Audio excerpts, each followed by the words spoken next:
Je suis très exigeant en termes de ce que je veux en retour, hein. C'est clair qu'en termes de salaire, etc., je pense que je suis difficile en négociation, quoi. Et je sais que derrière, je vais faire tout ce que je peux pour que la marque, elle bénéficie d'un super retour sur investissement. Bref, ils m'ont donné un code avec 15% de remise et en gros, je sais pas si je suis autorisé à le dire, mais bon, en gros, le chiffre d'affaires qu'ils ont fait juste avec mon code, c'était 1 million d'euros, quoi. Plus de 200 vélos, plus les 4 qui se sont vendus via mon code. Et sur la lentille de la GoPro, sur la partie haute, tu vois, il y avait un tout petit peu de marque de transpiration et de crème solaire, tu vois. Personne n'aurait fait la différence. Mais moi, j'ai regardé le shot. Ça m'a tellement ennuyé. J'ai su retourner à 6h45 ou 7h avec un pote pour refaire la vidéo avec la lentille de la GoPro propre. Je sais pas comment j'ai fait, mais là, c'était l'instinct de survie qui a pris le dessus, quoi. C'était ça. J'ai cru que j'allais me tuer, quoi.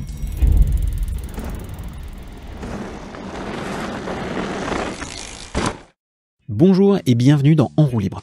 En roue libre, c'est l'émission qui affûte votre connaissance du monde du vélo. Avec En roue libre, prenez part à une conversation approfondie entre passionnés de vélo et découvrez les parcours inspirants, les conseils et l'actualité d'athlètes, d'experts, d'entrepreneurs et d'acteurs du monde du vélo pour faire naître, nourrir et faire grandir votre passion du vélo. Je suis Antoine Taillefer et vous êtes En roue libre.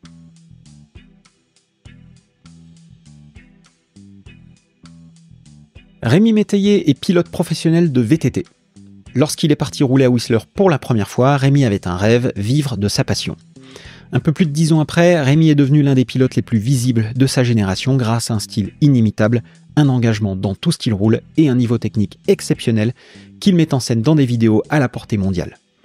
Mais ce qu'on voit moins, c'est l'acharnement et le travail que Rémi met dans tout ce qu'il fait, avec ici aussi un niveau d'investissement et de souci du détail quasi obsessif, et qui sont selon lui la clé du succès de la collaboration avec ses sponsors et du succès de sa carrière. Dans cet épisode, attendez-vous à découvrir les étapes qui l'ont conduit à débarquer à Whistler presque sans un sou, son parcours pour devenir pilote professionnel et ce que ça implique comme sacrifice, comment il collabore avec ses sponsors, quelles sont ses sources de revenus et quels sont les ordres de grandeur de ce que peut gagner un pilote pro.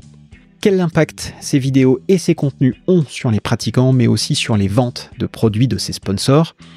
Son débrief à froid sur son crash en Norvège, sur celui de Johan Barremy et son approche de la sécurité et comment il gère la prise de risque. Son avis sur le niveau d'engagement à la Rampage, le niveau technique des riders et des rideuses et sa mésaventure à la douane en 2017. Son attention obsessive pour le moindre détail qui donnera l'image parfaite et plein d'autres choses. En roue libre vous est proposé par Line, l'agence conseil spécialiste du vélo. Line vous accompagne sur tous vos projets liés au vélo pour leur donner les meilleures chances de succès.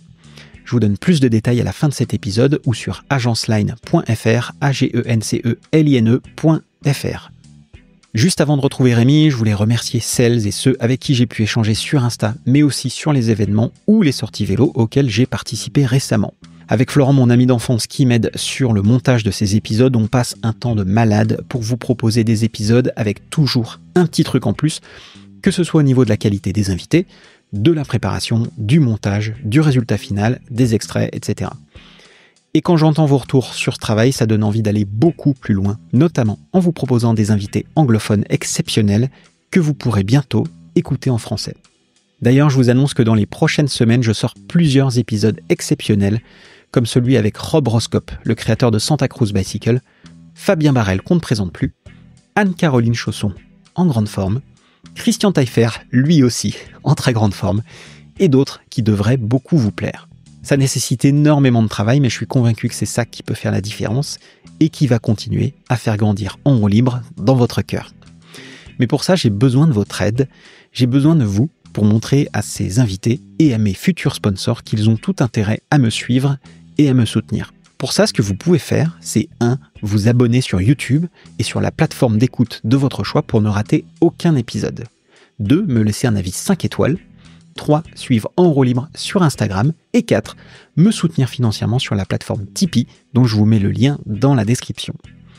Votre aide et vos retours sont extrêmement précieux et c'est grâce à eux que je pourrai vous proposer le contenu dont vous avez toujours rêvé. Merci pour votre soutien. Et maintenant, mesdames et messieurs, place à mon invité du jour, Rémi Métayer. Bon Rémi, tu t'es fait connaître avec des whips. On en voit beaucoup moins dernièrement. T'as perdu la main ou? Non, écoute, d'ailleurs c'est marrant que tu dises ça. Il y a 2 jours, j'ai fait un photoshoot et il y avait un espèce de shark fin à sauter. Tu vois, vraiment technique, très serré et tout. Et puis ça faisait un moment que je l'avais pas fait. Je saute et puis tu sais, j'avais quand même une attente de ce que je sais que je suis capable de faire. Et je me suis dit, voilà, est-ce que je vais arriver à faire ce dont je sais que je suis capable de faire? Puis au final, ça m'a pris, tu vois, 3-4 sauts pour me remettre. Mais après, j'ai vu les photos, j'ai dit, ah, c'est bon, je sais encore comment faire, quoi. Donc tu as toujours ce style inimitable. Ouais, j'espère, ouais. Alors, c'est vrai que le whip, c'est quand même le truc qui t'a fait connaître. Pourquoi le whip, d'ailleurs? Pourquoi Bah déjà, c'est un mouvement... tous les passionnés de VTT de descente sont inspirés par la moto, avec les scrubs et les whips. Et je me rappelle, j'allais à la Colle-sur-Loup, à la piste de BMX, et je me rappelle je crois que c'était Thibaut Daprella ou Loris Vergier qui se moquaient de moi, parce que justement, j'arrivais pas à les faire. Et puis, quand je suis allé à Whistler, bon, j'essayais, hein. Tu vois, j'avais l'impression d'y arriver. Et puis, en fait, quand je suis arrivé à Whistler, j'ai fait tellement de laps de A-line que... Au final, j'ai commencé à comprendre comment ça marchait. Et puis, ouais, c'est vraiment un mouvement...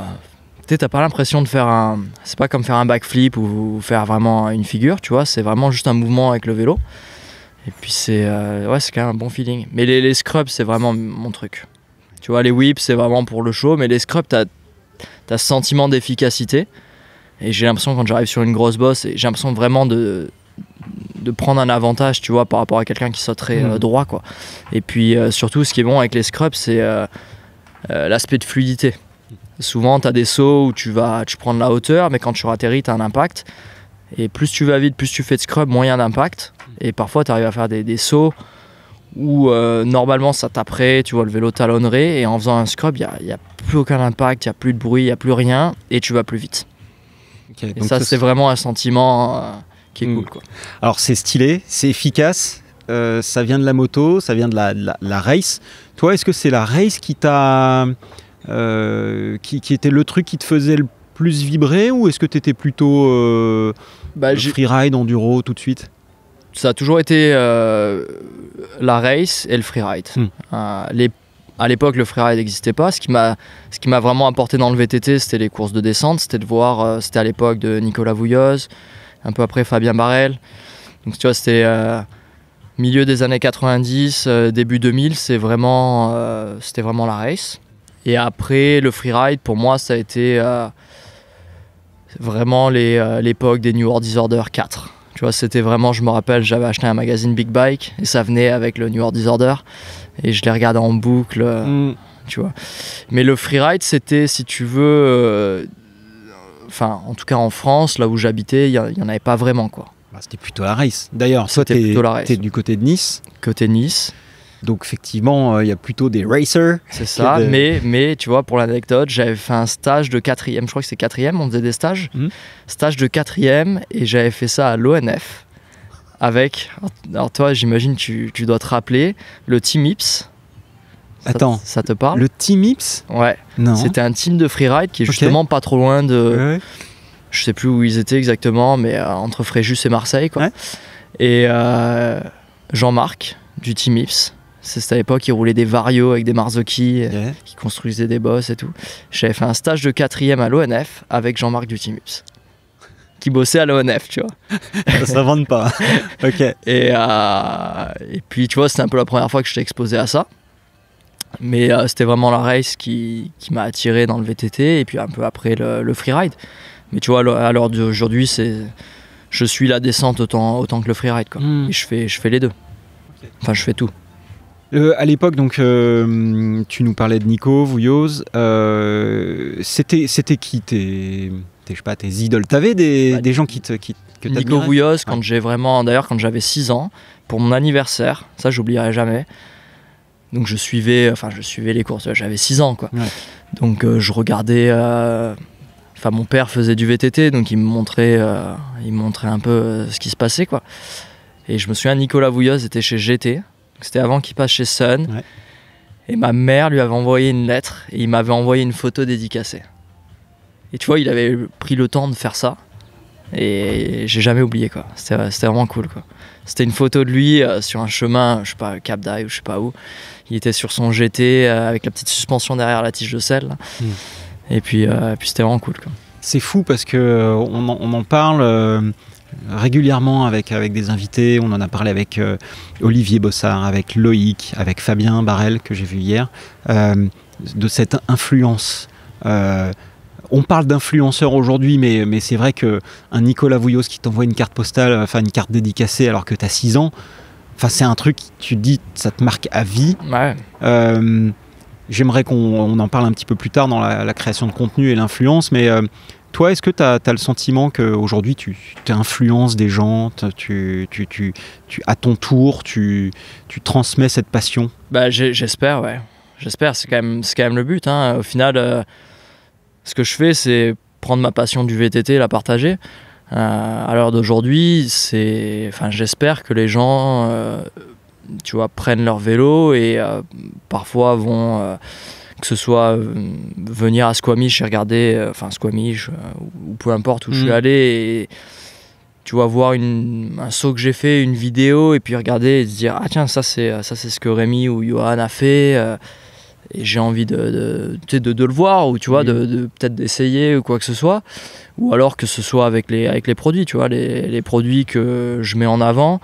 C'est des produits que j'aime, que j'utilise tous les jours, et quand les gens les achètent, j'espère que souvent il y a quand même un rapport entre ce que je fais, ce que je partage, et le fait que les gens achètent le produit aussi, quoi. Donc ouais, je pense qu'il y a quand même que l'influence marche, quoi. Alors ça, c'est selon moi ce qu'il y a de plus évident, on va dire, dans ce que tu fais, c'est le côté...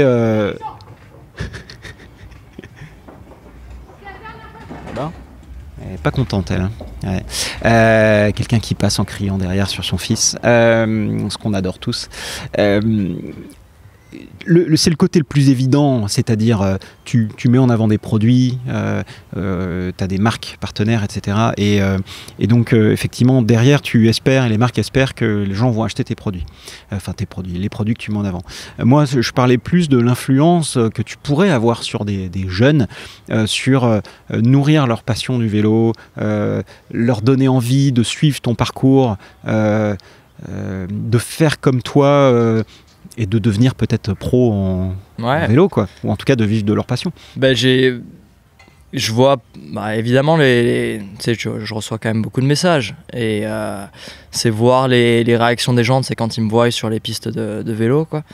C'est toujours sympa, évidemment, les gens qui veulent prendre des photos, mais c'est aussi le message derrière. Avec tu vois, les vidéos, j'essaie de mettre en avant quand même le côté sécurité, le côté calcul. Tu vois, je me pointe jamais à faire un saut pas préparé, quoi. Je pense que plus que la plupart des riders, je mets le côté sécurité vraiment en avant. Tout ce que je fais, c'est très très très calculé. Même si ça paraît, souvent tu vois le produit final qui est la vidéo du saut. Mais ce que tu vois pas derrière, c'est que si ça se peut, j'y suis allé 3 jours d'affilée. Je le sentais pas, je l'ai pas fait. J'ai fait 100 run-in. Tu vois, j'ai fait 50 approches, peut-être même plus. Je l'ai pas senti, je suis revenu une autre fois. J'ai toujours avec quelqu'un. J'ai réglé le vélo, tu vois, j'y vais peut-être une première fois, et puis je me dis mon setup il est peut-être un peu souple. Je reviens une deuxième fois avec, tu vois, je mets un pneu neuf spécialement, alors que tu vois le pneu est toujours à 90%, mais je me dis si j'ai un pneu neuf, j'enlève, tu vois, un tout petit pourcentage de doute. Je fais vraiment attention aux détails, et tout ce que je fais, je le traite comme un pilote de Coupe du Monde qui va faire son run de finale, et tu vois, il a pensé à tous les détails. Moi, je fais ça et j'essaye de mettre ça en avant. Et donc, j'ai souvent des parents qui viennent vers moi et qui me disent que c'est un bon exemple pour leur enfant, ou même pour eux-mêmes, quoi. Et donc, j'espère aussi avoir une influence positive sur le milieu grâce à ça, quoi. Okay. Ça, on va en parler un petit peu plus tard, dans la partie de gestion de risque, parce qu'on en a également parlé longuement avec Johan. Donc j'aimerais garder ça un petit peu pour plus tard. En parlant d'influence, toi, tu as fait quand même un truc on rêve tous de faire, c'est juste de te barrer au Canada et d'aller vivre là-bas.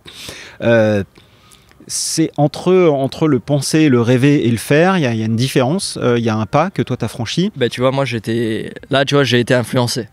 J'ai énormément été influencé par un ami à moi que j'ai rencontré un peu par hasard en France, avec qui je me suis mis à faire du VTT dès que je pouvais. Tu vois, c'était entre 2011 et 2012, quoi. On s'est rencontrés un peu par hasard. Il s'appelle Sylvain Seller, d'ailleurs, il habite pas trop loin d'ici. Enfin, il habitait pas trop loin d'ici. Et lui était allé au Canada. Il avait fait un stage, d'ailleurs, je crois, avec Commensal à l'époque. Après, il était retourné un été. Il a roulé Whistler, comme beaucoup de monde. Et puis, un jour, il m'a dit, dès que je peux, dès que j'ai l'opportunité, je retourne y habiter. Il a fait une demande de visa, il a eu son visa, donc il y est allé. Et moi, je me suis dit, merde, je vais perdre mon pote, quoi. Et il m'a toujours dit... quand tu finis tes études, il faut que tu prennes un visa d'1 an et que tu viennes au Canada. Et tu vois, je pense que je l'aurais jamais fait si lui y avait pas été et si j'avais pas eu quelqu'un à l'aéroport, tu vois, pour m'aider, quoi, les premières semaines, quoi. Ouais, la logistique. La logistique, tu vois, c'était à l'époque, j'ai jamais vécu tout seul, tu vois, parce que j'avais fait des études, mais je vivais encore chez mes parents parce que l'université était pas loin. Et puis voilà, quoi, déménager, vivre tout seul, déménager dans un autre pays et tout.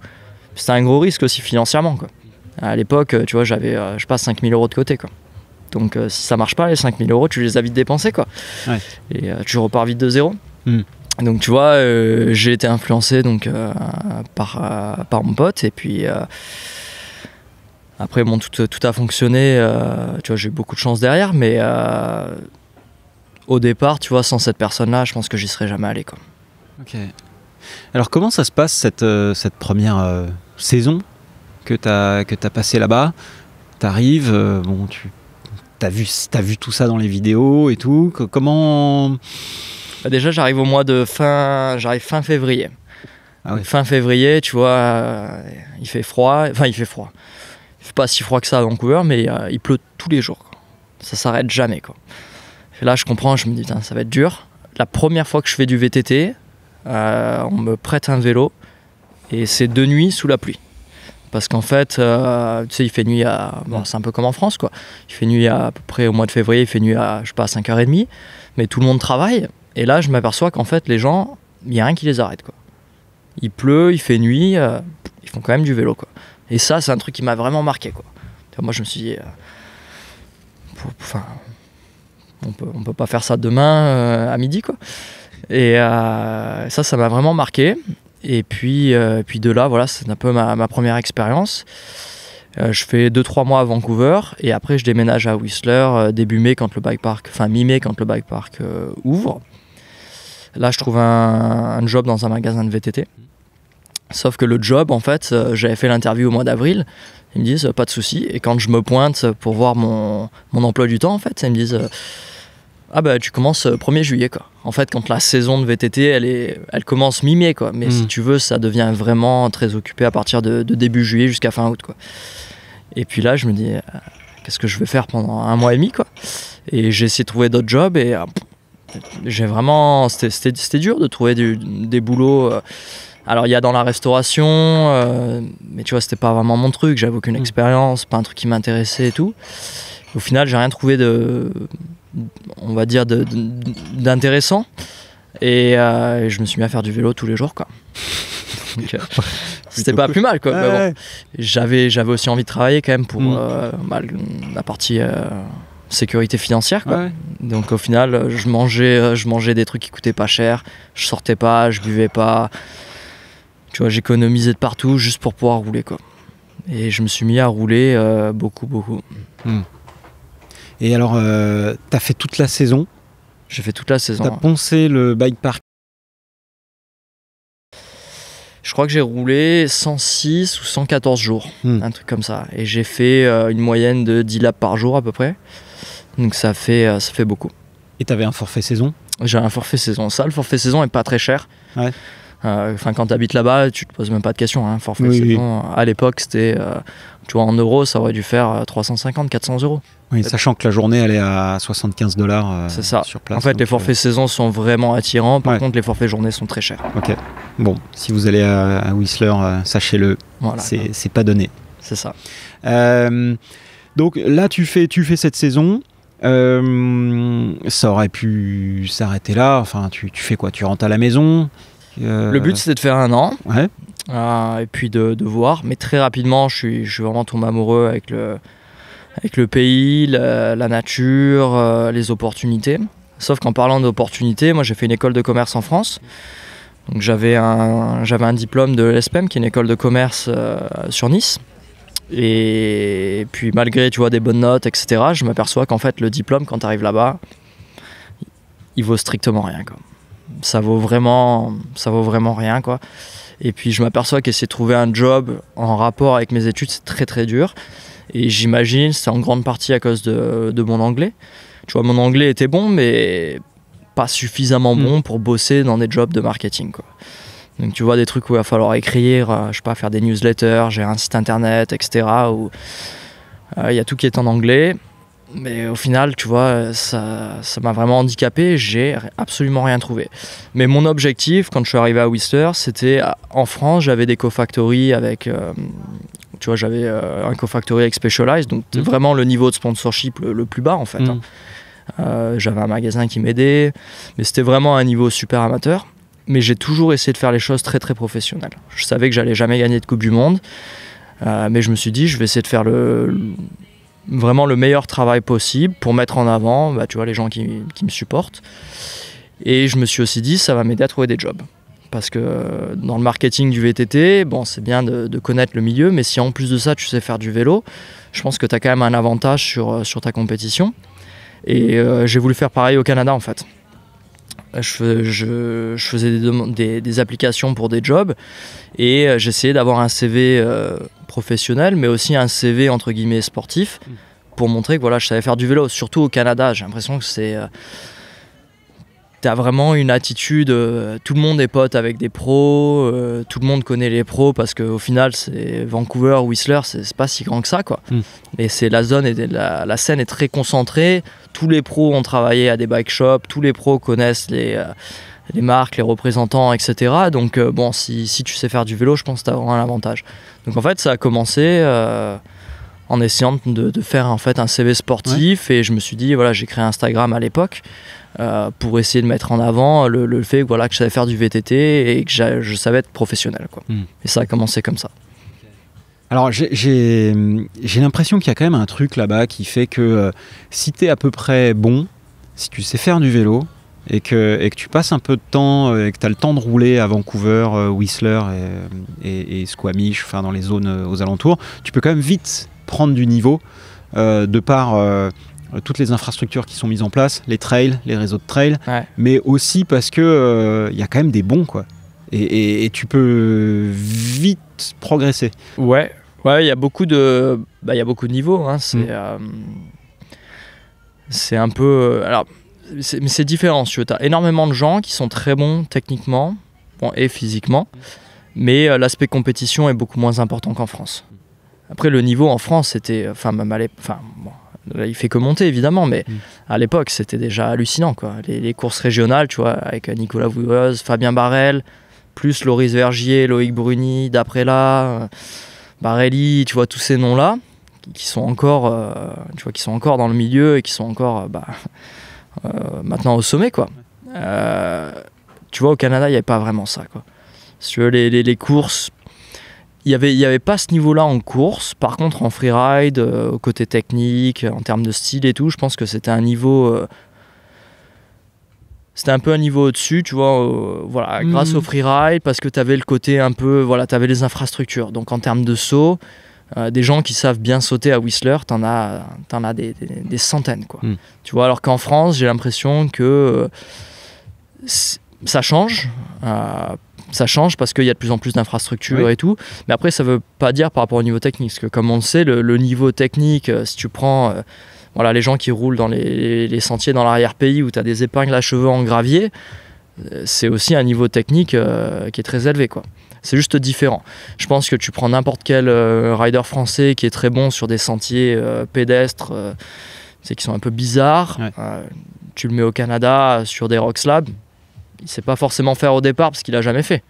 Mais si tu sais gérer ton frein avant sur des graviers, sur des terrains qui vont être très difficiles ici en France, tu es capable d'apprendre très vite au Canada. Ok. Je pense que ça marche dans les deux sens. Tu prends quelqu'un qui sait faire des sauts, qui sait gérer des pistes très raides, très difficiles au Canada. Si tu le mets sur des sentiers ici, au début, il ne va pas être à l'aise, mais il va apprendre.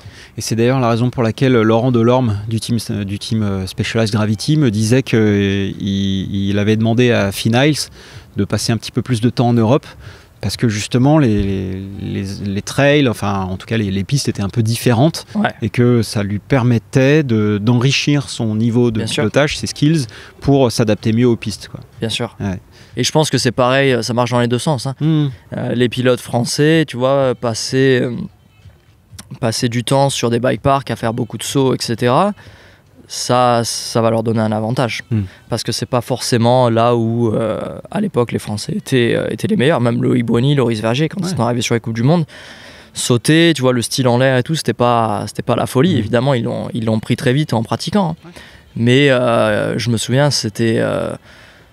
Enfin, tu vois, moi, c'était pareil. Quand je suis arrivé, sauter, je sautais droit, quoi. Et après, quand tu pratiques, tu commences à comprendre, etc. Maintenant, tout le monde... Enfin, tous les pilotes sont super talentueux en Coupe du Monde, n'importe qui maintenant sait faire un super scrub. Mais tu vois, à l'époque, c'était différent, quoi. Et j'ai été marqué quand je suis venu à Squamish, Whistler l'année dernière, de voir effectivement le nombre de personnes qui ont un niveau de riding absolument incroyable. De toute façon, les gars roulent dans des conditions qui sont extrêmement techniques. Donc ils ont un niveau exceptionnel. Pour autant, ils se foutent de la compétition et ils cherchent pas à se mettre en avant via la compétition. C'est-à-dire ils sont bons techniquement, ils sont contents de l'être, ils roulent très très fort, mais par contre ça les intéresse pas d'aller dans la compétition. Alors que j'ai l'impression qu'en France, à partir du moment où tu commences à être un peu bon, tu vas vite essayer de te mesurer aux autres ou alors de montrer que tu es bon. Ouais, après il y a aussi le fait que le Canada c'est très très très grand. C'est plus cher qu'en France. Tout ce qui va être compétition, tout ce qui va être hôtel, etc. Il y a tout qui est très cher, et faire des courses, ça coûte très très cher. Et après, tu as le choix de dépenser, tu vois, même pour une petite course, $500 dans un week-end. Peut-être faire la queue, faire la même piste, tu vois, 5-6 fois. Ou alors, tu vois, aller à un endroit où tu as une piste qui va être plus intéressante et faire ça avec tes potes. Tu vois. En France, enfin même en Europe, c'est tellement facile d'aller, tu vois, d'un endroit à l'autre, etc. Et vu qu'il y a cette communauté avec les clubs, c'est un truc qu'on n'a pas vraiment au Canada. Johan en parlait. En France, il y a les clubs, quoi. Tu vois, le club de l'US Cagne, c'est génial, quoi. Le rouleau compresseur. Voilà. Tandis qu'au Canada, t'as pas vraiment ça. Donc dessus, il y a tout qui devient plus cher. Ça devient plus compliqué, quoi. Je pense que ça joue aussi. Ça joue aussi beaucoup. Ok. Alors toi, quand tu es arrivé au Canada, t'avais un niveau technique qui était très bon, mais t'es devenu une brute en fait quand t'es en passant du temps là-bas. Qu'est-ce qui a fait que? Je pense que j'ai vraiment progressé sur les sauts, mais en France, je faisais des courses régionales, j'ai jamais rien fait de très bien, mais je pense que j'ai toujours eu un bon niveau quand même technique. Même sur les courses régionales, je me rappelais, je faisais quand même des belles lignes, tu vois, je pense que j'avais une bonne analyse du terrain, tu vois, sur tout ce qui était ligne, tout ce qui était un peu technique, précis. On parle de descente, pardon. Descente et enduro, j'avais fait un peu d'enduro aussi. Je pense que j'avais toujours j'étais toujours à l'aise, dès que c'est très technique, ou qu'il fallait tirer un gap, un truc un peu très précis, je pense que ça a toujours été mon point fort. Donc, quand je suis arrivé au Canada, moi j'ai jamais l'impression d'avoir vraiment progressé techniquement. Par contre en saut, oui, j'ai toujours été à l'aise en France sur les sauts. D'ailleurs j'ai commencé le VTT, enfin la première fois que j'ai eu un vrai VTT entre guillemets de freeride ou de descente, je faisais que des sauts. Voilà, c'est tout ce qu'on faisait, quoi. C'est-à-dire que si je faisais des virages, c'est parce que pour la prise d'élan, il fallait tourner, quoi. Mais sinon, je tournais jamais, quoi. C'est-à-dire que je faisais mon saut, je m'arrêtais, je poussais le vélo pour remonter, et puis je faisais ça toute la journée, quoi. D'accord. Mais j'ai pas l'impression. Évidemment, maintenant j'ai progressé. Hein, parce que, maintenant, ça fait 10 ou 11 ans que je suis au Canada. Donc évidemment, mon niveau technique a progressé, tu vois, à tous les niveaux, même en saut. Hein. Mais quand je suis arrivé au Canada, sur les 2-3 premières années, tu vois, au freinage, ma technique n'avait pas vraiment changé par rapport à la France, quoi. Okay. Par contre, je pense que j'ai gagné de la confiance. La confiance, c'est énorme. Oui, ouais. La confiance, c'est une grosse partie du VTT, quoi. Confiance sur la vitesse, sur les sauts, sur les parties engagées, techniques, sur les gaps, etc. Et ça, je pense que c'est ce qui m'a fait vraiment évoluer, quoi. Ouais, et puis ce qui t'a fait évoluer aussi, c'est que tu as commencé à le montrer assez rapidement. Tu as commencé à créer du contenu. On a vu des edits, on a vu des trucs. On t'a vu sur des whip-off contests, donc les contests de whip. T'avais gagné ou non J'avais fait c'était en 2013 au Crankworks, ils avaient donné un prix pour en gros le meilleur amateur, quoi. Okay. Ou le meilleur mec pas connu, quoi. Ouais, d'accord. Voilà. Et Finals avait dû gagner un truc comme ça un peu plus tard. C'est ça. Ouais, c'est ça. Qui est devenu le Finals qu'on connaît. Et c'est Finals. Non, Finals, lui, il avait carrément gagné l'événement. Il y avait toute une histoire parce qu'il était trop jeune, etc. Et puis pareil, Finals, lui, c'était avec les whips, c'était un peu du jour au lendemain aussi. Hein. Ouais, c'était en l'espace d'une semaine, il est passé de sauter à peu près droit à complètement de travers, quoi. Ok, ouais, avec succès. Avec succès. Ouais. Qu'est-ce qui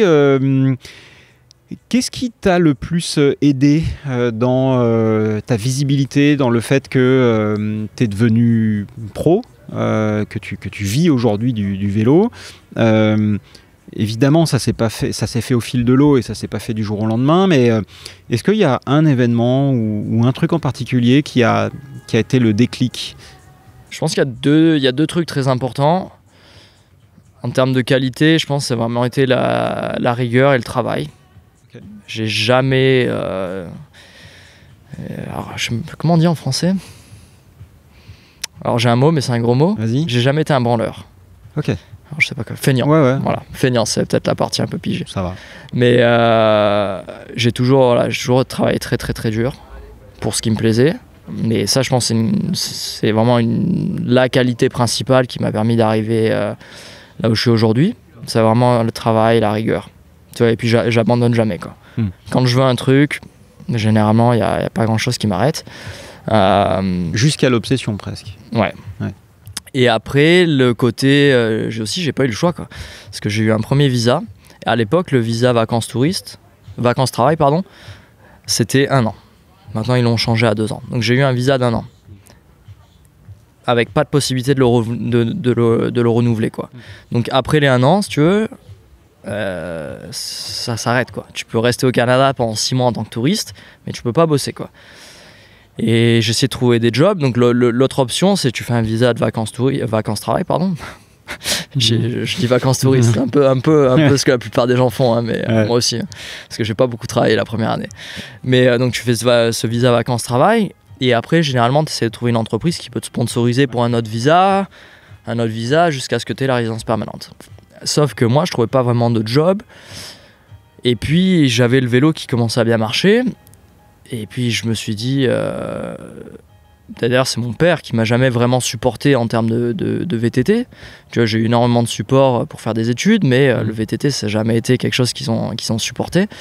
C'est lui qui m'a dit, bah écoute, tu te retrouves là, tu as des marques qui te proposent des produits. En gros, tu vas faire du vélo gratos. Tu peux revendre les vélos à la fin de l'année. Coût de la vie à Whistler à l'époque... Tu sais, si tu sors pas, bon, ça a changé, hein. Ouais.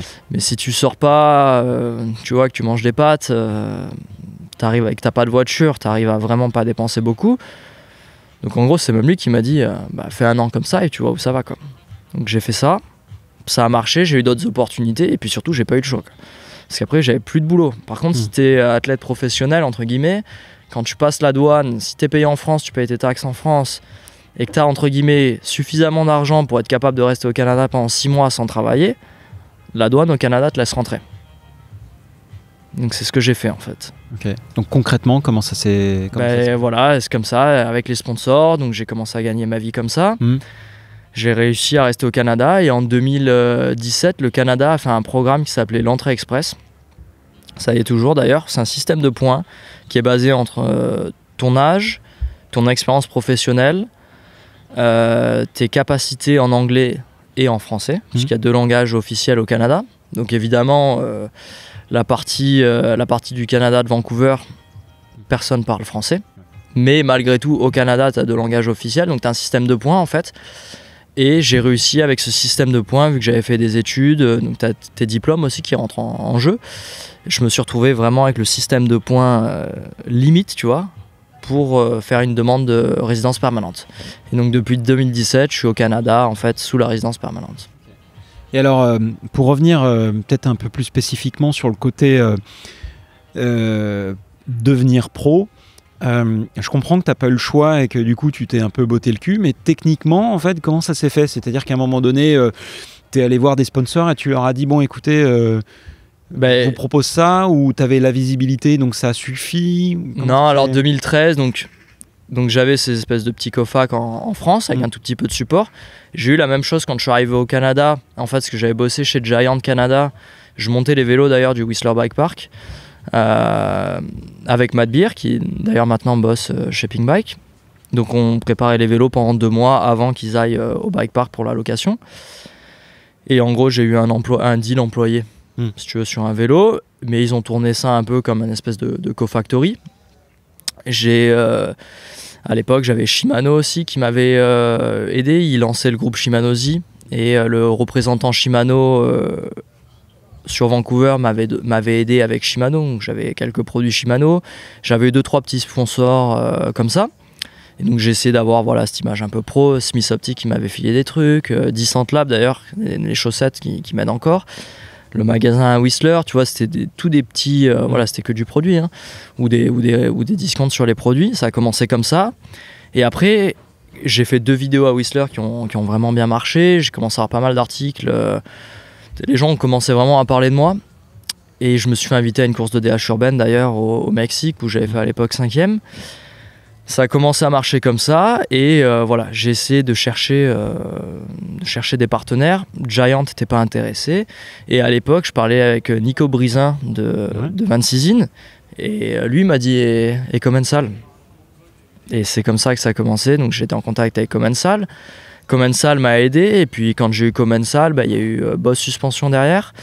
Après, il y a Raceface qui m'a appelé et qui m'a demandé de passer les voir. Et Raceface, je les avais essayé de les contacter depuis un moment. Jamais eu de réponse. Et là, c'est eux qui me contactent et ils me proposent les produits, vêtements, etc. Et ils me proposent un salaire.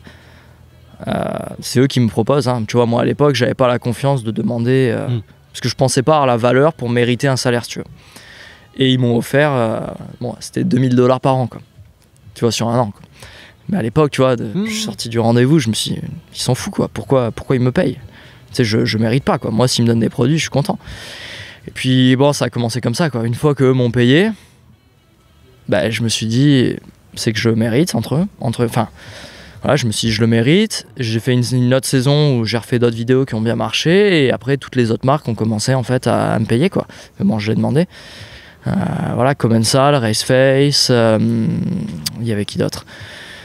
À l'époque j'avais Spank, j'avais Casque Bell, tu vois, j'ai eu toutes ces autres marques et puis après ça a commencé comme ça. Hein.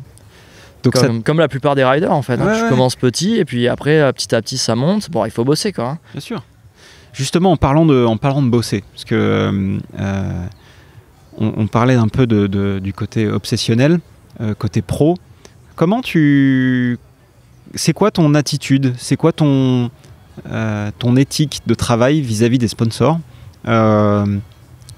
J'ai entendu que tu faisais des reports chaque semaine et tout ça. Est-ce que tu peux nous dire ce que ça implique, selon toi, d'être un athlète pro? Et quelle est pour toi quelle est ta manière de travailler avec les sponsors?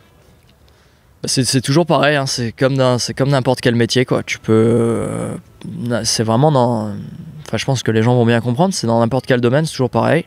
Tu peux faire le strict minimum et puis pas vraiment progresser. Ou alors tu peux vraiment travailler très dur pour essayer vraiment d'avoir plus et puis être récompensé, quoi. C'est un peu comme ça, c'est comme ça dans n'importe quel boulot, pour n'importe quel sport. Et donc moi je pars du principe, voilà, j'ai des marques qui me supportent. Je suis très exigeant en termes de ce que je veux en retour, hein. C'est clair qu'en termes de salaire, etc., je pense que je suis difficile en négociation, quoi. Mais je sais que derrière, je vais faire tout ce que je peux pour que la marque, elle bénéficie d'un super retour sur investissement. Je fais en sorte que voilà, les marques, elles pensent pas à moi, se dire « Qu'est-ce qu'il fait Rémi déjà ? On n'a pas entendu parler de lui depuis 3 mois. » quoi. Non, j'essaye vraiment de travailler super dur, de faire des vidéos, de tenir informés mes sponsors, de leur donner accès à tout ce que je fais.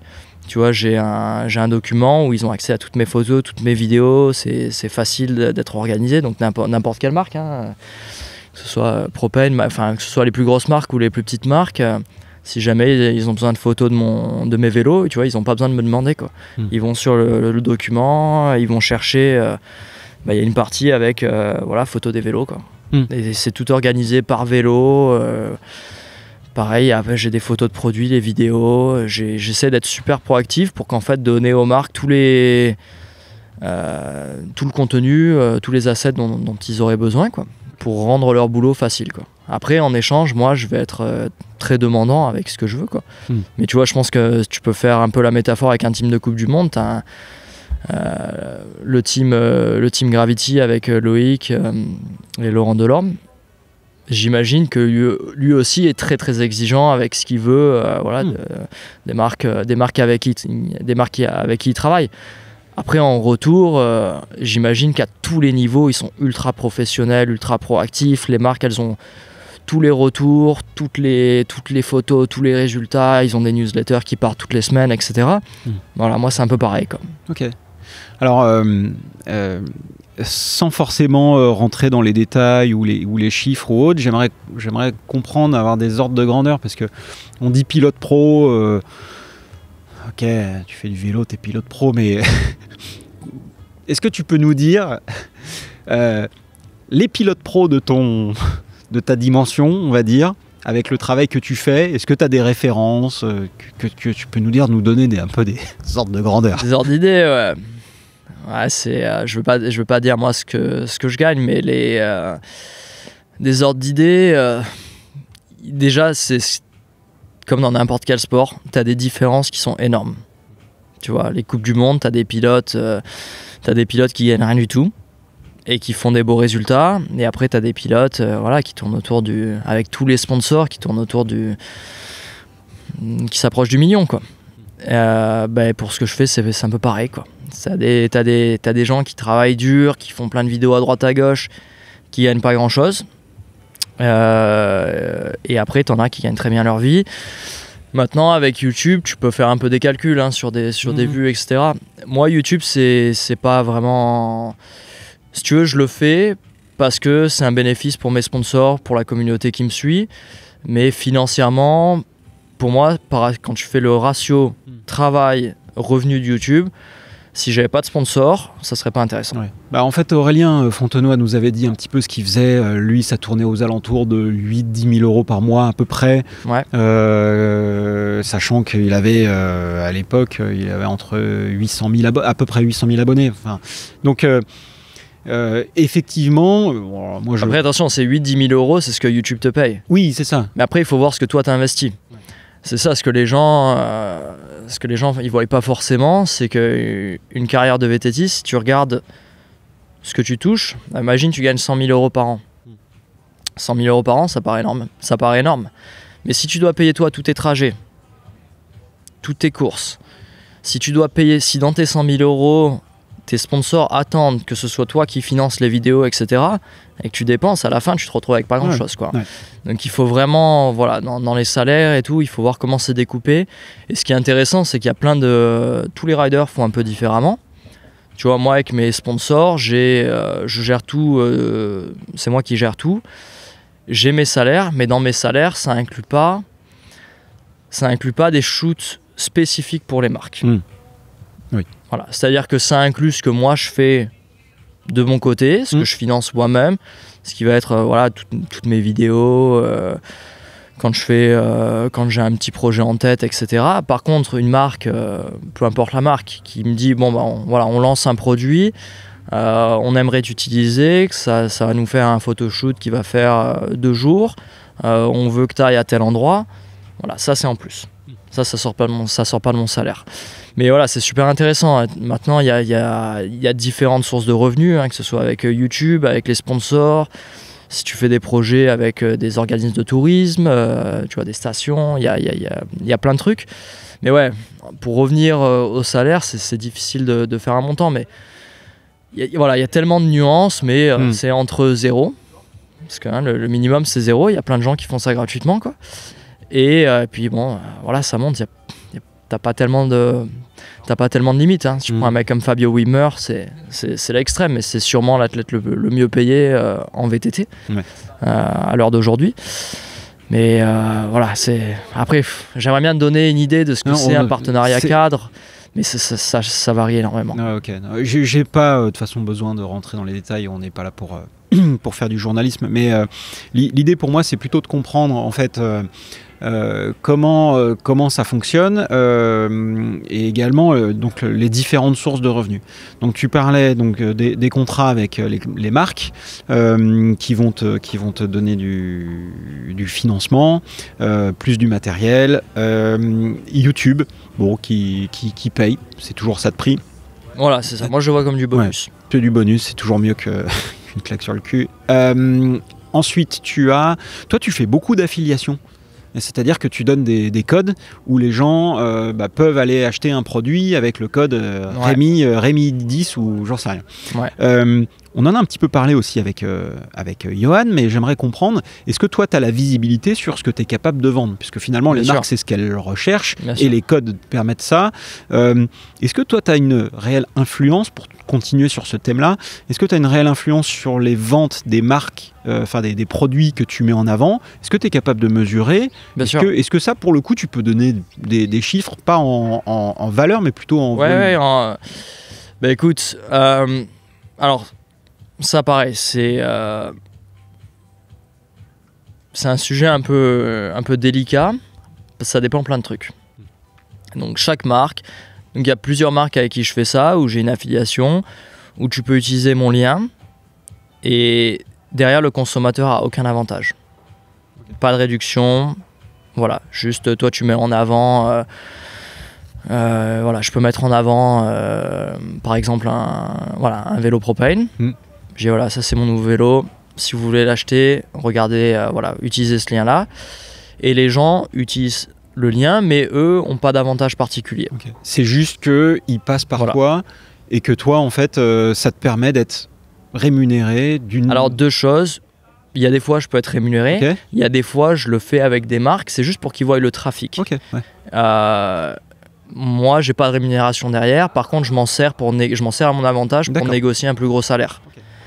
Il y a vraiment 36 000 moyens de faire le truc, après tu as des codes, mais ça pas toutes les marques veulent faire. Parce que donner un code, c'est tu dévalues un peu ton produit. Bien sûr. Après, si tu as beaucoup de stock, parfois tu n'as pas le choix, tu es obligé de faire ça.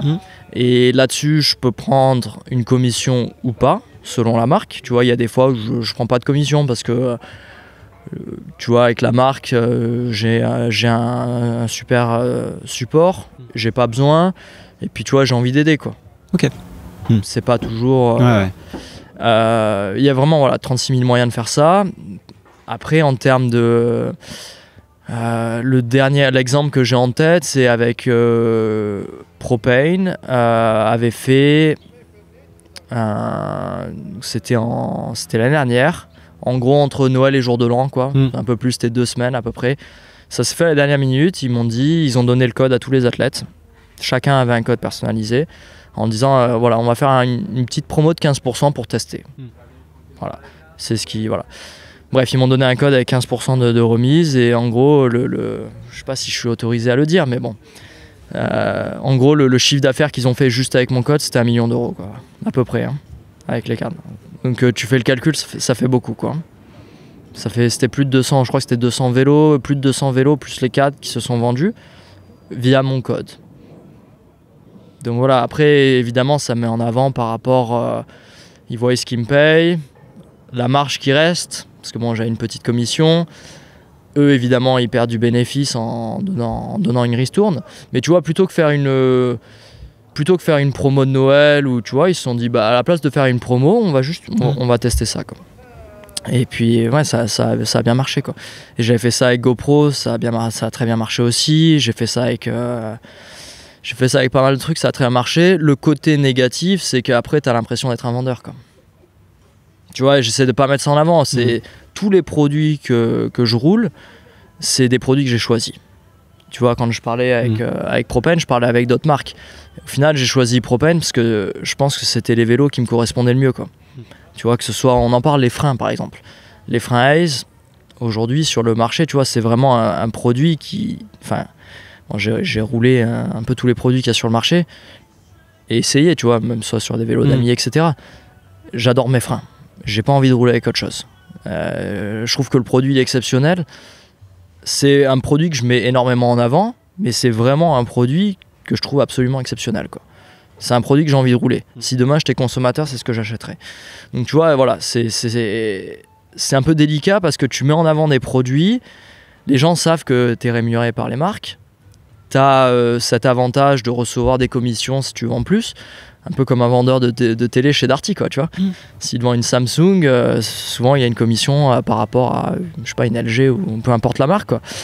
Mais avec moi, c'est vraiment des produits que j'aime. C'est des produits que j'ai envie de mettre en avant, c'est des produits que j'aime, quoi. Et donc c'est pour ça, je pense que dans le futur, je vais faire moins de code, etc. Parce que voilà, tu as cette image un peu négative, malgré le fait que je mets en avant un produit parce que c'est un produit qui me plaît, quoi. C'est un produit qui me permet de faire ce que je fais. Et évidemment, j'ai aussi envie de supporter les marques qui me supportent, quoi. Ah ouais. Bon, après, toutes les marques font à un moment donné des remises, bon, surtout en ce moment dans l'industrie, mais les marques font des remises, il y a des soldes, bon, ça fait partie du truc. C'est sûr que si tu fais ça toutes les semaines et que tu dis, bah là, j'ai un code promo de 40% chaque mois, bon, c'est sûr que ça va dévaloriser la marque, mais si tu le fais une fois de temps en temps, bon, c'est sûr que même ne serait-ce qu'une fois par an, tu fais une OP où tu vends 200 vélos. Bon bah déjà rien surtout que ça. À une époque, tu vois, après Noël, les gens ont dépensé leur argent à Noël. C'était, je crois que la promo a commencé le 25 décembre ou le 26 décembre. Et moi en plus j'avais rien préparé, c'était un peu à la dernière minute, tu vois. Donc je pense qu'on aurait pu faire encore plus, tu vois, si ça avait été mieux fait. Mais bon. Bon, tu nous partageras un code, un code en roue libre, Rémi en roue libre sur, je sais pas, un truc, et puis on verra. Comme toi, tu peux faire ça, j'imagine, tu peux faire ça avec les sponsors. Je peux le faire avec les sponsors, effectivement. Ouais, pour le moment, j'ai moins d'audience et puis j'ai peut-être un peu moins de résultats aussi, quoi. Ben non, mais après ça commence comme ça. Mais non, mais c'est un système qui a bien marché, tu vois. C'est un système qui a vraiment bien marché. Et après, moi, je pense que c'est ce qui me met en avant par rapport à d'autres riders. Je comprends vraiment l'aspect business. Une marque qui dépense, je te dis n'importe quoi, mais qui va te filer, tu vois, un salaire de X, c'est pour espérer avoir en retour X plus quelque chose, tu vois. Ouais, ok. C'est le côté école de commerce. Et pas X moins quelque chose, quoi. Bien sûr. Ok. Alors ça, donc, est-ce qu'il y a d'autres, sources de rémunération, sans encore aller dans trop forcément dans le détail, mais avec moi, attends, je réfléchis un peu, mais à l'heure d'aujourd'hui, je fais quelques projets avec le tourisme, mais ça pareil, c'est des endroits où j'ai envie d'aller. Ouais. Et puis voilà, tu fais ça avec le tourisme, tu mets en avant un endroit, le tourisme te paye. Avec moi, donc c'est voilà, le tourisme, un peu les bonus par rapport à tout ce qui va être donc les affiliations, les codes, etc. Mais moi, c'est vraiment la partie salaire fixe, c'est vraiment la partie la plus grosse. YouTube, et après j'ai quelques bonus médias. J'ai certains contrats où j'ai Camelback par exemple, c'est un exemple. J'ai un salaire fixe. Et après, j'ai un bonus, si je fais des photos et une session photo, j'ai un bonus en plus. Voilà. Plutôt qu'après, ils auraient très bien pu me payer plus de salaire fixe et mettre dans mon contrat que je suis obligé de faire une session vidéo, une session photo. Mais c'est construit d'une manière différente parce que les budgets viennent, à le budget athlète et le budget média qui sont séparés. Quelques marques font ça, mais au final, ça revient un peu au même. Pour moi, c'est à peu près tout, quoi. Ok. Tout ça vient quand même avec un coût, en quelque sorte. On parlait d'obsession tout à l'heure. T'es un maniaque de l'image, du détail, etc. Tel truc doit être au bon endroit. Là, je te voyais en rigolant, le vélo qui est derrière toi, remettre la pédale vraiment alignée et tout. Alors, je le fais quand je fais des photos. Mais là, il y avait peut-être 1 ou 2 degrés d'angle de trop sur le pédalier. Tu l'as remis. Pareil sur le marquage des pneus qui sont derrière. Alors que on n'est que sur en roue libre ouais, non, et que le vélo il est derrière. Je fais ça avec tout, hein. Si je prends une photo de ma pizza, tu vois, je vais tout faire pour que ce soit la meilleure photo que moi je sois capable de prendre. Et puis en vélo c'est pareil, hein. Quand je roule quelque chose, que je fais une feature, un saut ou quoi, je veux toujours faire de mon mieux. Que tu vois, Bruni ou Jackson ou Goldstone ou Semenox se pointe et fasse mieux, je m'en fiche. Mais moi, je veux avoir le sentiment que moi, j'ai fait le mieux que je puisse faire. Et ça, tu vois, c'est ce qui me rend heureux, quoi.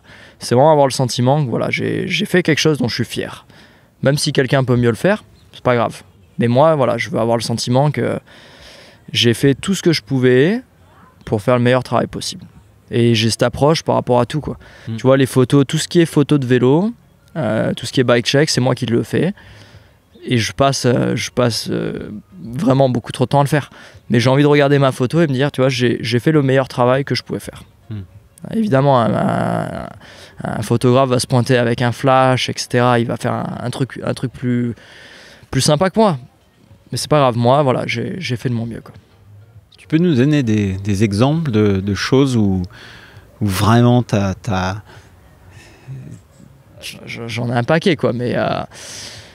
Enfin, avec moi c'est tous les jours, hein. Mais le nombre de trucs que je refais parce que tu vois, je fais une ligne qui est super technique, super dangereuse, je la roule à la perfection, enfin à la perfection pour moi, tu vois.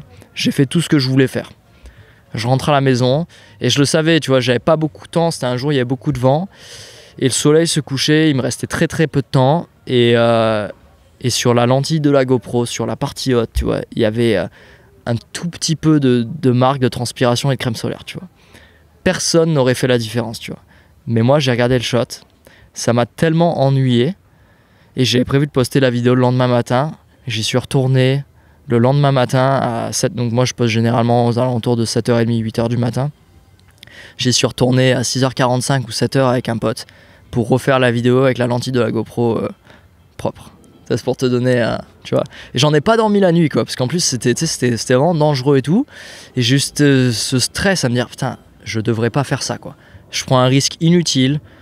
Tu vois, je suis fatigué, le truc je l'ai déjà fait.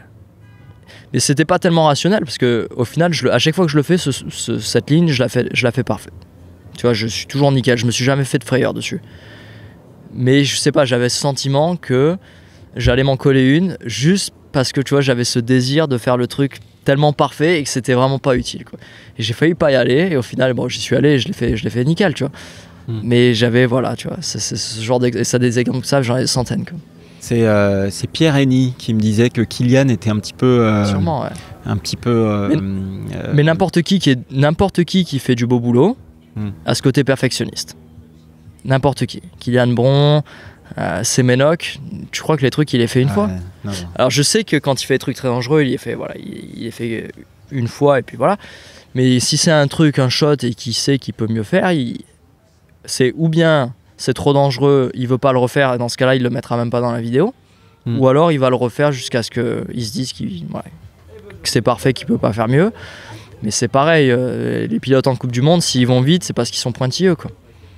Alors c'est parce qu'ils sont pointilleux, mais pas forcément parce que c'est eux qui roulent le plus. C'est-à-dire qu'il faut s'économiser aussi. Mais ils roulent efficacement, tu vois, ils roulent intelligemment. C'est bon, évidemment, tout le monde veut faire beaucoup de laps, mais voilà, ils savent quand est-ce qu'il faut aller vite, ils savent se concentrer sur les trucs qui ont une importance.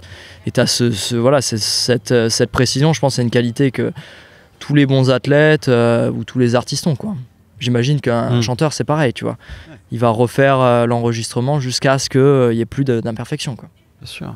C'est quoi le plus grand nombre d'essais que tu as fait pour avoir the shot? Il y a des fois où j'y vais, je fais je sais pas combien de tentatives, puis au final je suis pas fier de moi, quoi. Je me dis, je sais que je peux mieux faire, tu vois. Et je poste jamais la vidéo, quoi. Ou j'y retourne, je refais ça le lendemain. Et tu vois, je fais ça énormément. Mais c'est aussi ça qui me fait progresser, quoi. Tu vois, aujourd'hui, sur des trucs ultra techniques, voilà, cette ligne à Gouranga, je pense que Couscous, j'espère qu'il t'a emmené là-bas. Laquelle? Gouranga à Squamish? Non. Sur la gauche, il t'a pas emmené. Ça, il t'a pas emmené, ce qu'il sait pas faire, c'est pour ça. Allez, bim. Si je lui dis ça, demain, il prend son vélo, il va la faire juste parce que... Allez, Couscous. Non, mais... tu vois, aujourd'hui, je suis super à l'aise sur des trucs comme ça, et c'est aussi ma manière de progresser. Quand tu fais quelque chose 50 fois, la répétition fait que tu progresses, quoi. Ouais. Et moi, c'est aussi ma manière de m'entraîner, quoi. Ouais. Tu vois, je fais les choses plusieurs fois, enfin, je pourrais le faire qu'une fois, puis ça irait. Mais au final, je le fais tellement de fois que voilà, tu construis cette mémoire musculaire, que tu fais qu'après, tu peux faire les choses presque les yeux fermés, quoi. Ouais. On en a parlé avec Johan également, de cette espèce de protocole que vous mettez en place pour préparer vos lignes, ce qui va nous permettre ensuite, toi et moi, de faire la transition vers l'aspect sécurité qui est aussi très important. Est-ce que quelle technique tu as développée justement pour appréhender des lignes gnarly, comme dit Johan, donc gnarly pour ceux qui pratiquent pas trop les anglicismes, c'est technique, engagé, chaud, quoi. C'est un peu la même stratégie que quelqu'un qui fait des courses de descente. Alors je dis descente, tu pourrais faire enduro, mais en enduro t'as pas ce côté repérage, ou moins. Donc en descente c'est un peu pareil. Théoriquement, tu marches la piste, tu choisis une ligne. Et quand tu choisis ta ligne, imagine il y a une ligne un peu difficile, tu veux prendre l'inter, il y a un gap, c'est engagé, c'est difficile, il y a des arbres, il y a des rochers, etc.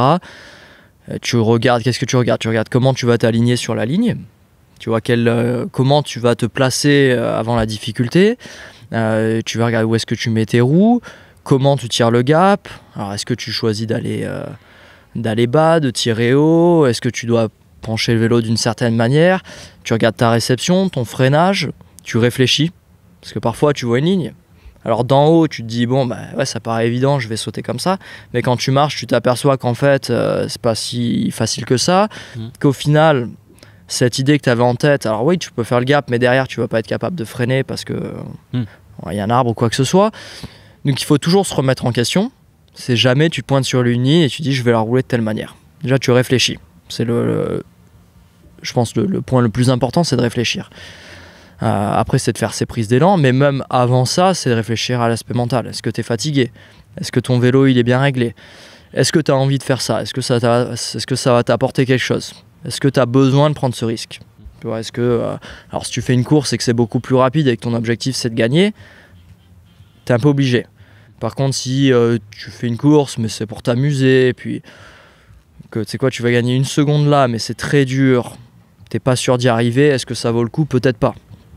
Par contre, voilà, si tu joues le classement général d'une Coupe du Monde et que c'est ça qui va faire la différence, c'est pas les mêmes enjeux.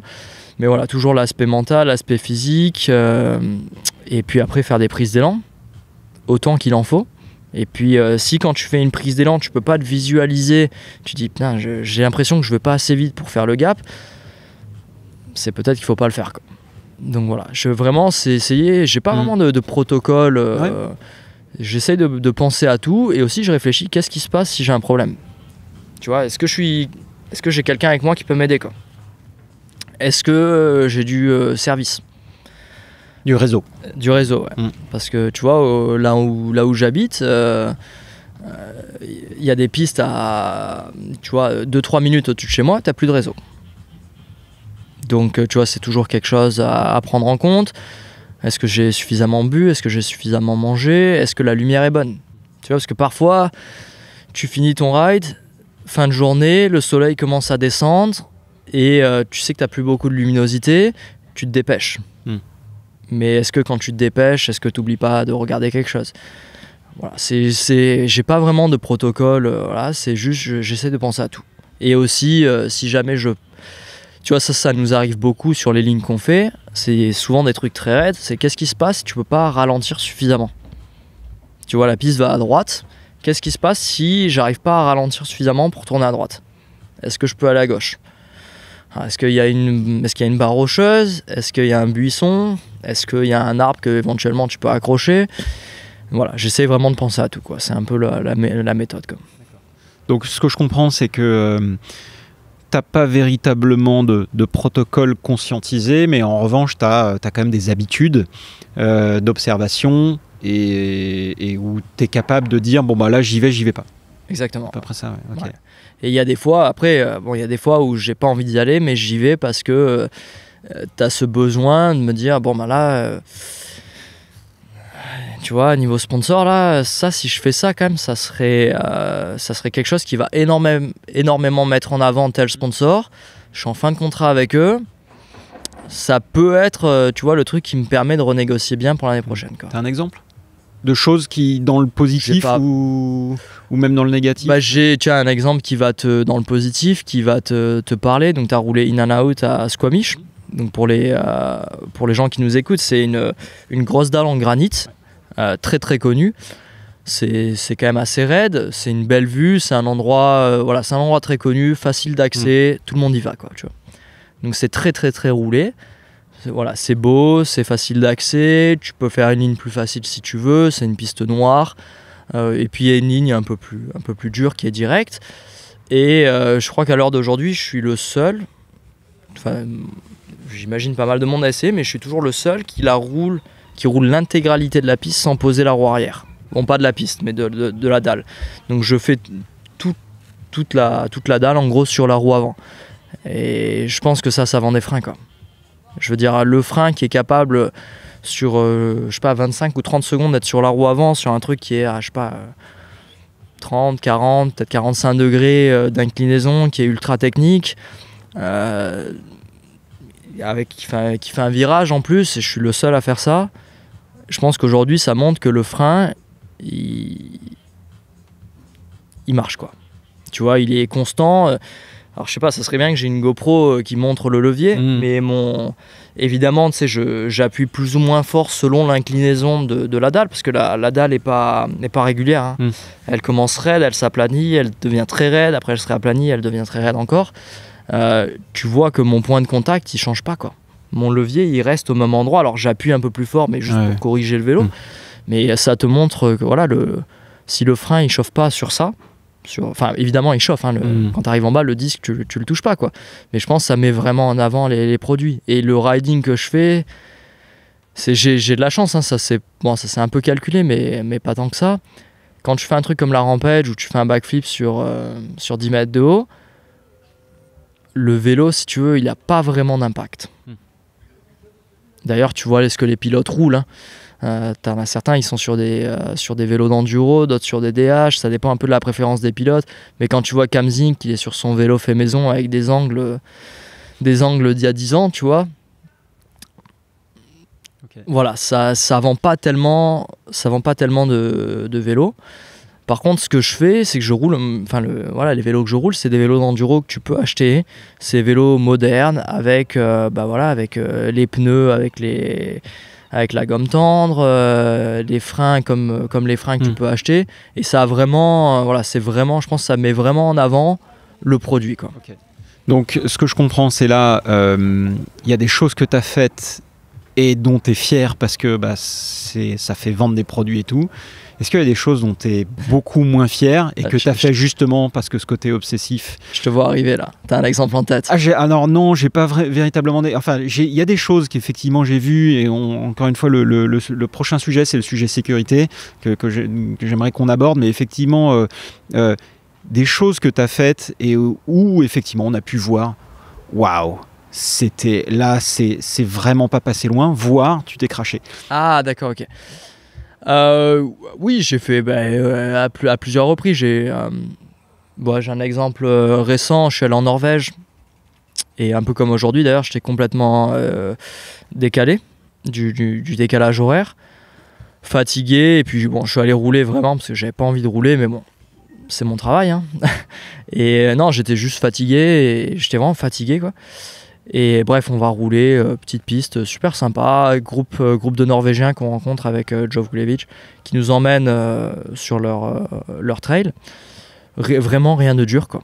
Et puis là, j'ai ce côté obsessif, tu vois, on roule une petite partie, et je me dis, bon, j'ai Norona, donc qui est mon sponsor de vêtements, qui m'emmène juste en Norvège. C'est pas pour que je visite Oslo et que, tu vois, je dépense tout l'argent au restaurant, quoi. C'est quand même que je fasse du vélo. Donc je me dis, je vais faire un petit clip. J'avais trouvé un endroit qui était sympa. Je le roule une fois, 2 fois. Je dis, allez, je vais filmer. Je le fais 2 fois pour rouler vraiment le plus vite possible. Et j'avais vraiment en tête juste ce passage de 10 secondes que je roule vraiment le plus vite que je peux. Donc tu vois, je suis aux limites, c'est très serré et tout. Et après ça, il y avait cette deuxième partie que j'avais pas prévu de rouler, qui était... Enfin, tu vois, que j'avais roulé une fois. Il y avait 2-3 petits drops. Vraiment rien de dur. Et donc, tu vois, ma GoPro, elle avait ce que j'avais prévu de filmer, c'était la première partie. Et après, j'allais juste continuer à rouler, mais tranquille. Je sais pas ce qui m'a pris. Quand je finis la première partie, j'étais chaud. Et là, j'accélère. Et la deuxième partie, je la roule à fond la caisse. Comme si c'était une finale de Coupe du Monde, tu vois, sauf que je l'avais roulé une fois. Et là, il y a un petit drop, virage relevé, je rentre à fond dans le relevé. Et là, il y a un petit drop. Et je vais pour aller tout droit. Et là, je m'aperçois que le virage part à gauche, quoi. Et en gros, j'avais un rocher sur la droite, un arbre, et j'ai essayé d'éviter, j'ai essayé de limiter la casse, quoi. Mais en fait, j'ai tapé tête première dans l'arbre, quoi. Et franchement, j'ai eu une chance énorme de ne pas me briser les cervicales, quoi. Parce que je tapais tête première dans l'arbre, quoi, à je sais pas à quelle vitesse. Et j'ai tapé, heureusement, quand j'ai vu ça, mon instinct de survie, ça a été en fait, de taper le guidon, la potence dans l'arbre pour me ralentir. Et en fait, quand j'ai fait ça, j'ai quand même tapé la tête dans l'arbre, mais sur le côté, quoi. Donc, et je me suis enroulé autour de l'arbre et j'ai tapé quand même le fémur dans l'arbre. Sur le coup, j'ai cru que je m'étais cassé le fémur, enfin, tu sais, sur les premières secondes, quoi. Et au final, je m'en suis sorti avec pas grand chose, quoi. Un levier cassé. Levier cassé, l'iPhone 15 Pro tout neuf, ouais, génial. Éclaté. Un bon hématome quand même sur la jambe, tu vois, mais vraiment, je m'en suis bien sorti, quoi. Tout ça pour essayer de faire un clip. Bon. Ouais. Voilà. On a vu aussi cet autre drop. Ouais, ça pareil. Hein. Le one foot. Ça, tu vois, pareil, c'est un truc où voilà, j'avais un sentiment, voilà, il fallait pas que je le fasse parce que c'était mouillé. Le drop en lui-même, il y avait vraiment rien de difficile. Un peu technique, hein, une entrée technique où une fois que t'es lancé, bon, t'as pas le choix, il faut y aller. Mais tu vois, un truc vraiment qui me faisait pas peur. Mais voilà, il avait plu, c'était humide et je le fais. Bah ouais, ça c'est un bon exemple d'ailleurs. Je le fais 1 fois, 2 fois, 3 fois. J'ai dû le faire 10 fois, quoi. Et à chaque fois, quand je rentrais sur le drop, je glissais. Et ça m'ennuyait. Je dis, comment ça se fait que je continue à faire cette erreur-là? Tu vois, je faisais une petite erreur à chaque fois. Et mon objectif, c'est tout le monde le saute, mais personne n'avait fait un no-hander. Et je savais que je pouvais faire un no-hander. Ou tu vois, un whip ou quoi. Et je savais que voilà, je pouvais le rouler bien. Et jusqu'au moment où bah, j'ai glissé, en fait, j'ai déclippé de la... Alors, ou bien j'ai jamais clippé. Parce que je fais pas ces erreurs-là d'habitude, tu vois. Mais d'habitude, quand je clippe, t'entends la chaussure qui clippe. Et surtout, je tire sur la pédale pour être sûr, tu vois. Et j'ai jamais fait cette erreur, donc ça me paraît bizarre de... Voilà. Je pense que ce qui s'est passé, c'est que j'ai déclippé par accident. En fait, je glissais, donc c'est un peu un virage 90 degrés. Ouais. Et vu que je glissais, je mettais un coup de pédale, et en fait, quand j'ai pédalé, j'ai dû pédaler avec la cheville de travers, j'ai déclippé. Bref, je me suis retrouvé à faire un drop qui était gros, très très dangereux, à un pied, quoi. Donc j'ai décollé, en fait, à un pied, quoi. J'ai mis l'autre pied sur le rocher pour me jeter, parce que je me suis dit, quitte à tomber, autant que je passe à récep, quoi. Et je me suis débrouillé pour prendre l'impact. En plus, c'était énorme, quoi. C'est-à-dire que quand tu atterris normalement, le talonnage, même avec un vélo, je roule un vélo dur, je talonnais 2 fois. Une première fois quand je touchais le bois, une deuxième fois dans la compression. Et là, j'ai atterri ça sur une jambe, quoi. J'ai pris tout l'impact sur la jambe gauche. Je sais pas comment j'ai fait, mais là, c'était l'instinct de survie qui a pris le dessus, quoi. C'était ça. J'ai cru que j'allais me tuer, quoi. Donc j'ai l'instinct de survie qui a pris le dessus et puis je m'en suis bien sorti, quoi. Mais je l'ai pas refait, tu vois. D'ailleurs, je me suis impressionné à pas le refaire parce qu'en temps normal, je l'aurais quand même refait. Je m'étais quand même coincé un peu. Hein, j'ai tapé quand même les parties sur la selle, quoi. Et mais je l'ai pas refait, tu vois. Voilà. Ok, donc sur ce drop-là, tu t'es fait un peu chaleur, on va dire. Récemment, on a vu Johan Barali dans En roue libre qui nous parlait sécurité, etc. Et quelques semaines plus tard, on le voyait sur ce trail assez simple, mais sur lequel, évidemment, quand tu mets de l'engagement et de la vitesse, ça corse un peu le truc. On a vu l'un des crashs les plus terribles, je pense, que j'ai vu récemment, parce que tomber la tête la première, puis tomber dans l'eau et tout ça. Toi, tu l'as vécu, t'étais là? Non, j'étais pas là. Moi, j'étais là 5 jours après. T'étais après, d'accord. Ouais. Ok. J'étais 5 jours après, mais c'est un endroit que j'avais roulé avant que Johan y aille. Et en fait, la piste a rien de dur. Hein. La piste avait vraiment rien de dur. N'importe qui la roule ne serait pas tombé comme Johan est tombé, quoi. Pourtant, Johan, c'est l'un des meilleurs pilotes au monde, mais il est allé le plus vite possible. Et avec la vitesse, en fait, et les vibrations, il y avait cette espèce de petit trou là, où il a mis la roue avant dedans. Il savait que le trou était là. Johan, il a fait le repérage, tu vois, il a marché la piste, il a fait des prises d'élan. Il savait que le trou était là, mais bon, quand tu ajoutes la vitesse, ça arrive, hein, voilà, il a mal jugé où était sa roue avant. Bon, après, j'allais aussi très vite. Donc lui, il allait faire un gap. C'est pour ça qu'il voulait aller... Il voulait sauter cette espèce de rocher, c'est ça? Voilà, donc en fait, le pont, si tu veux, tourne légèrement à droite, mais tu peux techniquement aller tout droit. Moi, tu vois, j'aurais une approche différente si j'avais voulu le faire. Je serais allé moins vite que lui pour être sûr de bien faire bunny hop. Okay. À la vitesse à laquelle il allait, tu vois, et ça, c'est intéressant. Quand je roule avec Johan, on a des approches différentes. C'est-à-dire qu'il y a des trucs qui lui font peur, qui moi me font pas peur. Il y a des trucs qui me font peur, qui lui font pas peur. On peut regarder le même saut et avoir deux approches différentes. Tu vois, lui, il va vouloir ou une ligne. Pour lui, c'est plus logique je sais pas moi, de rouler, de tirer, alors que pour moi, c'est plus logique de tirer et après d'enrouler, tu vois. Des styles de pilotage. Voilà. Donc moi, par exemple, si j'avais été là, je lui aurais dit que... Enfin, pour moi, le danger était pas là où Johan est tombé. Pour moi, le danger était après. Et pour Johan aussi, en fait. Hein. Johan était, je pense, tellement concentré sur le saut en lui-même que... voilà, c'est pour ça qu'il s'est raté avant. Hein. Ça arrive souvent. Hein. C'est généralement le niveau de concentration qu'on a. Il est tellement, centré sur un point, en fait, de la ligne ou du saut que... c'est pour ça que la plupart des accidents arrivent en fait sur la prise d'élan, quoi. Et voilà, hein, c'est arrivé très vite, quoi. Il a mis la roue avant dans le trou et puis la fin tu la connais, quoi. Ouais. Comment est-ce que vous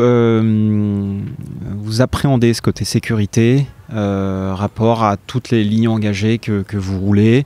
Est-ce qu'il y a quand même parfois des moments où toi tu te dis j'y vais pas, ce truc je le fais pas? Quelle est votre approche liée à la sécurité? Est-ce que vous régulez chacun? Enfin, comment vous gérez ça? C'est vraiment chacun. C'est vraiment chacun son approche. Moi, généralement, quand je veux faire un truc qui est très dur, je le sais à l'avance et je vais y aller avec quelqu'un, déjà qui va être là pour m'aider si jamais il se passe quoi que ce soit. Mais aussi, voilà, je vais y aller avec quelqu'un qui a le temps d'attendre si jamais ça me prend du temps. Okay. Ça, c'est déjà parce que j'ai pas envie d'avoir le sentiment que j'ennuie quelqu'un, tu vois. Si je vais avec quelqu'un et que voilà, on va rouler ensemble et tu me dis que tu as 2 heures pour rouler et que tu vois, le tour fait déjà 1h45 et qu'on a 15 minutes à se concentrer là-dessus et que pour moi, c'est pas assez, que j'ai besoin de plus. Voilà, dès le départ, on va pas faire ça, quoi.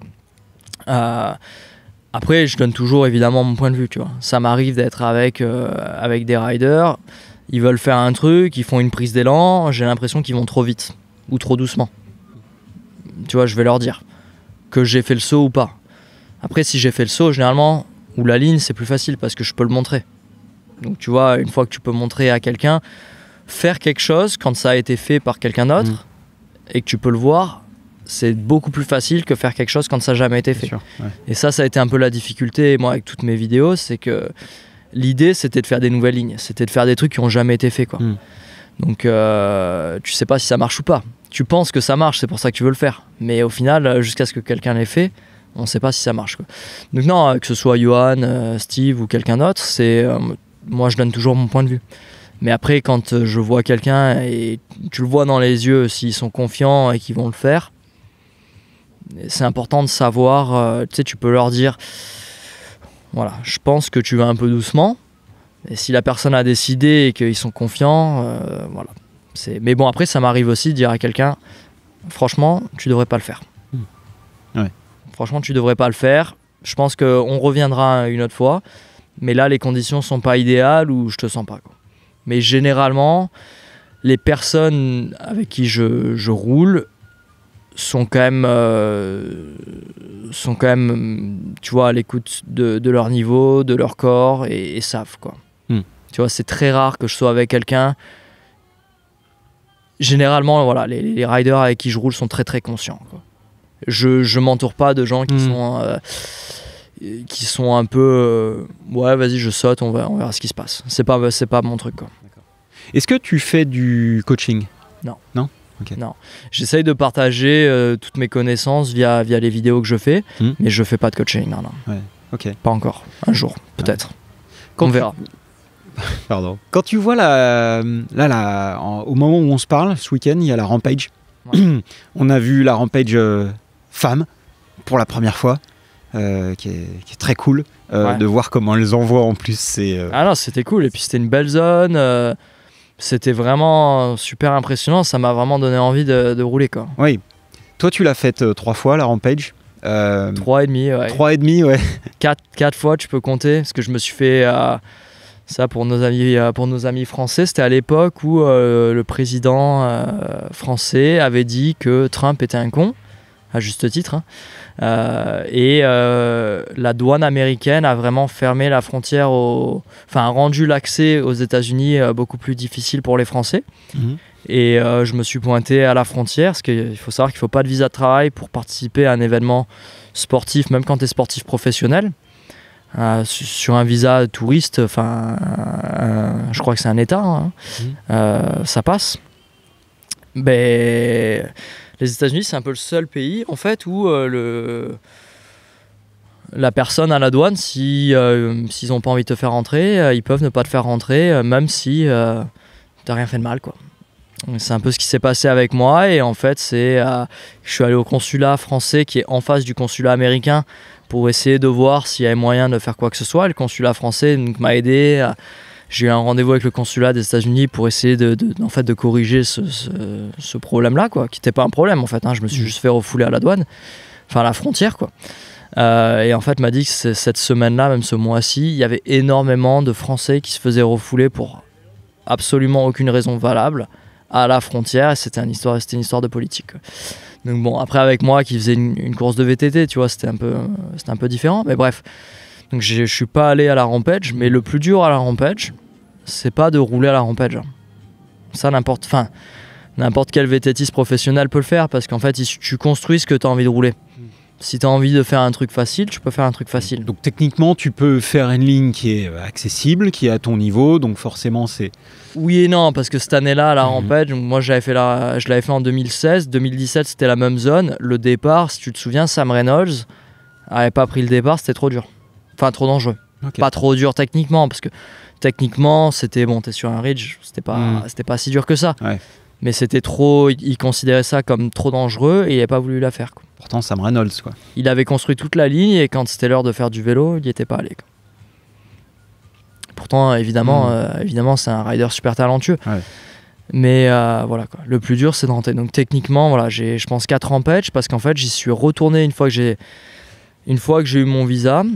Donc j'ai dû avoir un visa touriste, en fait, hein. J'ai perdu tous les privilèges du passeport français, en fait. Donc je me suis retrouvé à faire une demande spéciale.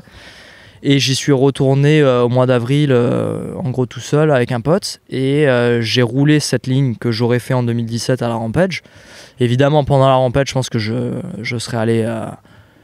j'aurais fait les drops un peu plus gros, etc. J'aurais sûrement rajouté un backflip. Et au final, j'ai fait ça tout seul. J'ai fait 2 runs top to bottom tout seul, sous la pluie, dans le vent. Et ça, je pense que c'était bien plus risqué, bien plus dur que n'importe laquelle des rampages que j'ai faites 2015, 2016, 2018. Okay. Donc je considère franchement que j'en ai fait 4 parce que se faire inviter à la rampage, c'est beaucoup plus dur que d'y rouler. Quoi. Ok. Qu'est-ce que ça t'inspire aujourd'hui quand tu vois ce que les mecs et les filles envoient par rapport à la prise de risque? On a beaucoup parlé du fait que c'était un peu les jeux du cirque où les athlètes étaient un peu là comme de la chair à saucisse pour alimenter cette grosse machine. Qu'est-ce que t'en penses, toi? Personne met la pression aux athlètes à faire un gros saut. Tu vois, ou à prendre une prise de risque. Les athlètes le font parce qu'ils ont envie de le faire. Les salaires... Alors, effectivement, il y a que l'événement paye un droit d'entrée, sûrement. Mais le droit d'entrée, ça serait jamais une somme d'argent qui, de toute façon, pourrait compenser la prise de risque. Ce qu'il faut, et je pense que ça a changé, je pense que c'est monté à 8 000 € maintenant, il faudrait que je demande, mais la première année où je l'ai fait, il y avait pas d'argent. Et ce qu'il faut savoir, c'est que pour faire les choses bien, tu vas à la Rampage une semaine avant l'événement pour rouler, pour t'habituer à la terre, pour t'entraîner, etc. Et après, c'est 4 jours où tu fais que construire, 1 jour de repos, 4 jours où tu construis et tu roules, 1 jour de finale. Donc théoriquement, tu es censé être là-bas pendant 3 semaines.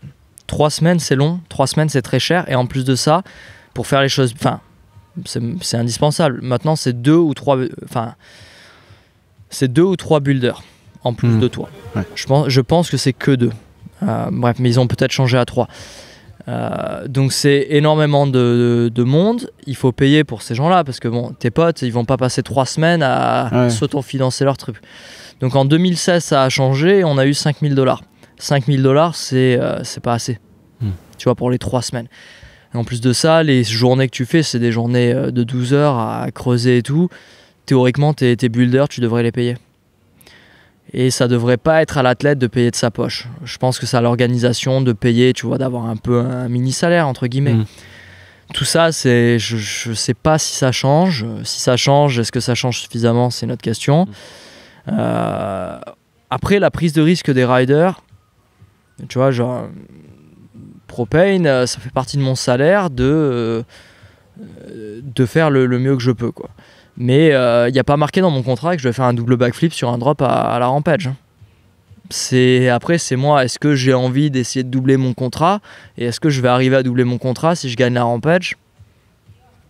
Tu vois, ça c'est un autre calcul. C'est à toi de faire la prise de risque. Mais je veux dire, en Coupe du Monde... s'il y a un rock garden et que tu penses que si tu touches pas les freins et que tu gagnes la course, tu vas arriver à gagner plus, les risques sont aussi énormes.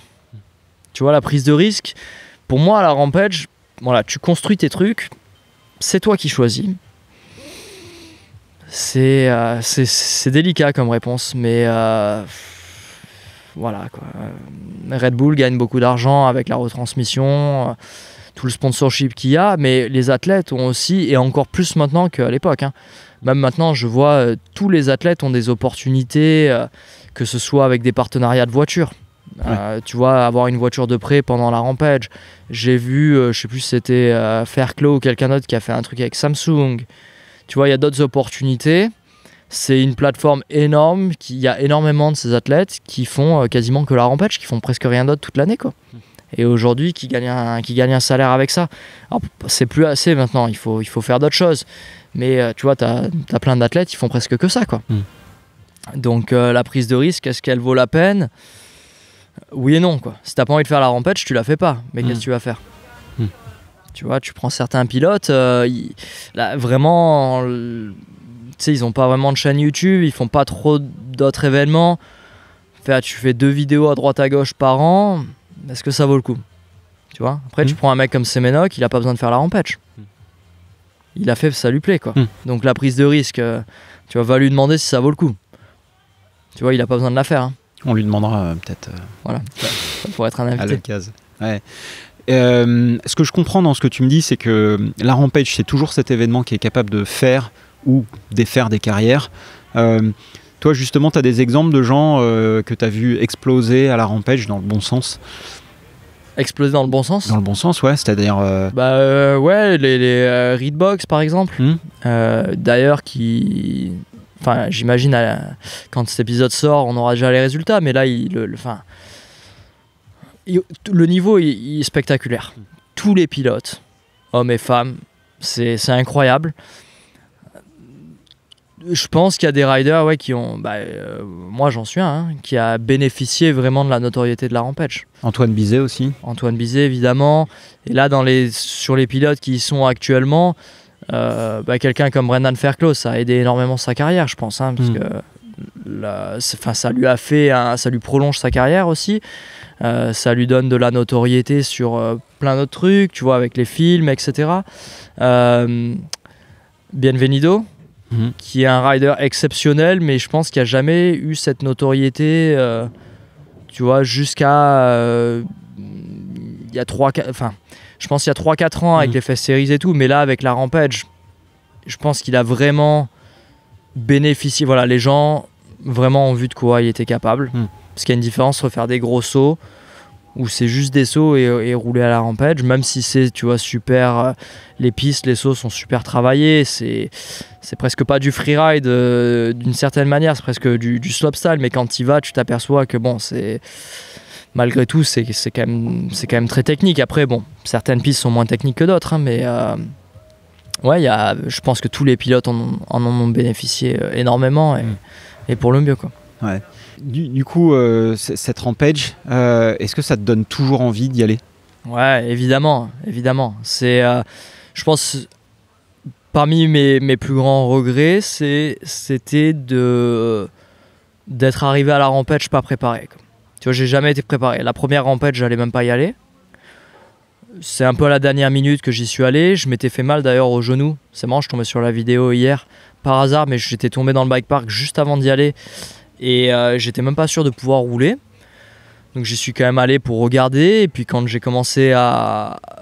Au final, ça m'a pas gêné.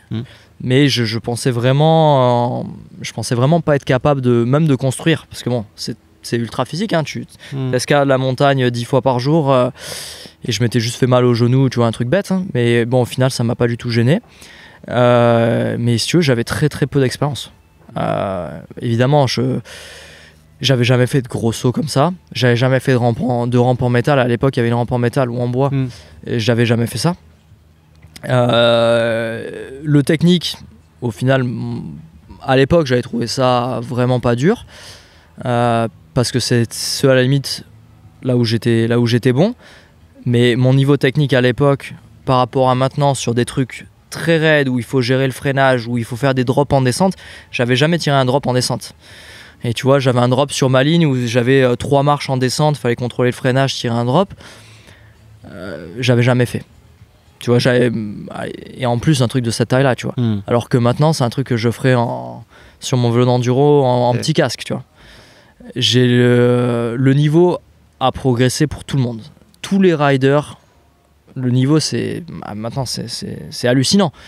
Mais moi, mon niveau technique, il a aussi énormément progressé. Okay. Et je pense que sur des lignes très très très techniques, ou des drops en descente, ou tu vois des triple drops, ou des trucs où tu ratterris, tu as une longueur de vélo pour essayer de ralentir et après tu redécolles.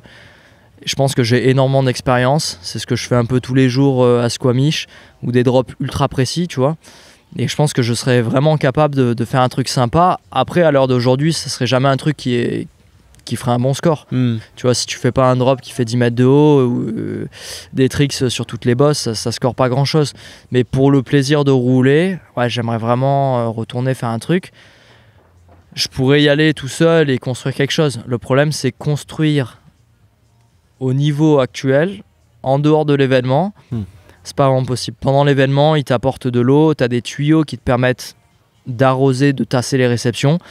Et sans ça, tu peux vraiment pas faire grand chose. Donc à moins de... tu peux construire une feature et louer un pick-up ou un Razor et tu vois, t'as avancé, tu peux faire des choses comme ça, mais le coût, tu vois, moi j'aurais jamais le retour sur investissement. Et si c'est juste pour le plaisir, est-ce que ça vaut le coup pour moi d'aller dépenser 30, 40 000 euros pour 3 semaines? Non. Tu vois, le retour, qu'est-ce que ça va m'apporter sur le plan personnel? Est-ce que je vais me coucher, être plus heureux parce que j'ai construit une ligne sympa et fait une vidéo? Non. Non, mais j'aimerais bien y retourner pour voir, éventuellement faire des vidéos un peu éducatives, tu vois, montrer, parce que voilà, avec l'expérience que j'ai, que ce soit sur le vélo, mais sur l'événement aussi, d'être capable de montrer une certaine perspective aux gens, plutôt qu'avoir juste la vidéo du saut, voilà, comprendre la difficulté du saut. Alors oui, le saut il est gros, mais qu'est-ce qui est difficile? Gérer le freinage sur le saut, ça va être dur, à la réception, l'exposition, le fait qu'il y ait une compression, que ça croise une autre ligne et donc le team n'était pas capable de construire le saut d'une manière facile et ils ont dû s'adapter parce qu'il y a quelqu'un d'autre qui a un autre saut derrière. Tout ça, je pense que ça peut être intéressant. C'est peut-être quelque chose que je ferai l'année prochaine. Mais évidemment, moi, ce qui m'intéresse, c'est de rouler. Ouais. Bon, est-ce qu'on te voit en 2025 à la Rampage ou... Non, je pense que moi, c'est fini. C'est laisser la place aux jeunes qui sont capables de prendre plus de risques aussi. Parce que je pense que je roule beaucoup mieux que ce que je roulais en 2015, même 2018. Et j'ai vraiment progressé. Quand je vois mes runs, je suis vraiment déçu, quoi. Et tu roules plus lentement aujourd'hui aussi. Tu roulais vite à la Rampage. Non, je pense que je roulerai beaucoup plus. Sur un terrain comme ça, je roulerai beaucoup plus vite. J'ai plus d'expérience, tu vois. Ah ouais. J'ai plus d'expérience. Évidemment, les vélos ont progressé. Et pour la plupart des riders, tu sais, ils roulent sur des 27,5, ils roulent même pas des meulettes.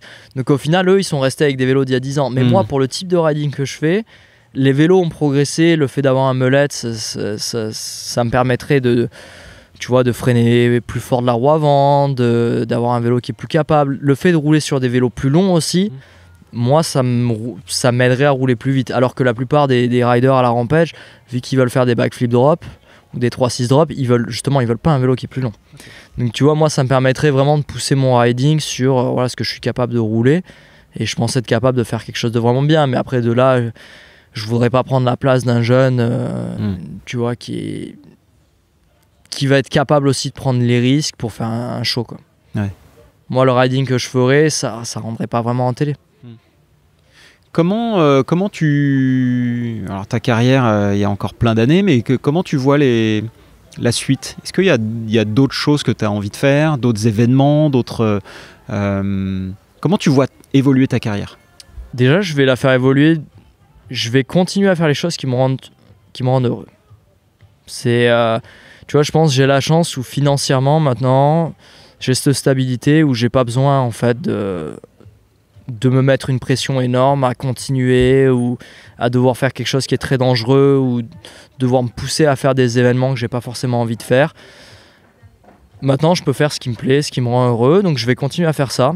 Et je pense que ce que j'ai fait les 2-3 dernières années, avec un mix de trucs où vraiment je me pousse et je fais du riding technique, mais aussi des vidéos un peu plus éducatives. Je pense que c'est un bon compromis, ça marche bien pour moi, ça marche bien pour mes sponsors, donc je pense que c'est vraiment ce que je compte faire pour les années à venir, quoi. Ok.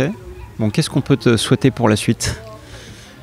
De continuer à être heureux, en bonne santé, explorer des nouveaux endroits en vélo, bien manger, à peu près tout, quoi. Ouais, ok.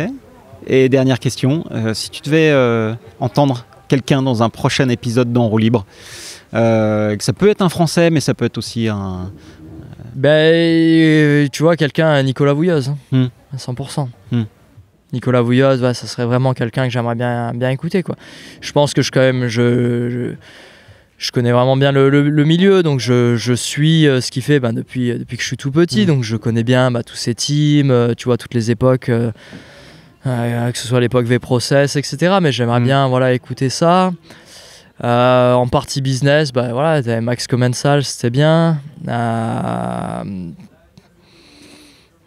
Les acteurs clés, toujours pareil, les acteurs clés du VTT. Sur la partie course avec Nico Vouilleuse, t'as eu Loïc Bruni, Loris Vergier. Ouais. Maurice Verger, en plus avec le titre de championnat du monde. D'ailleurs, j'ai vu son père hier par hasard. Ouais.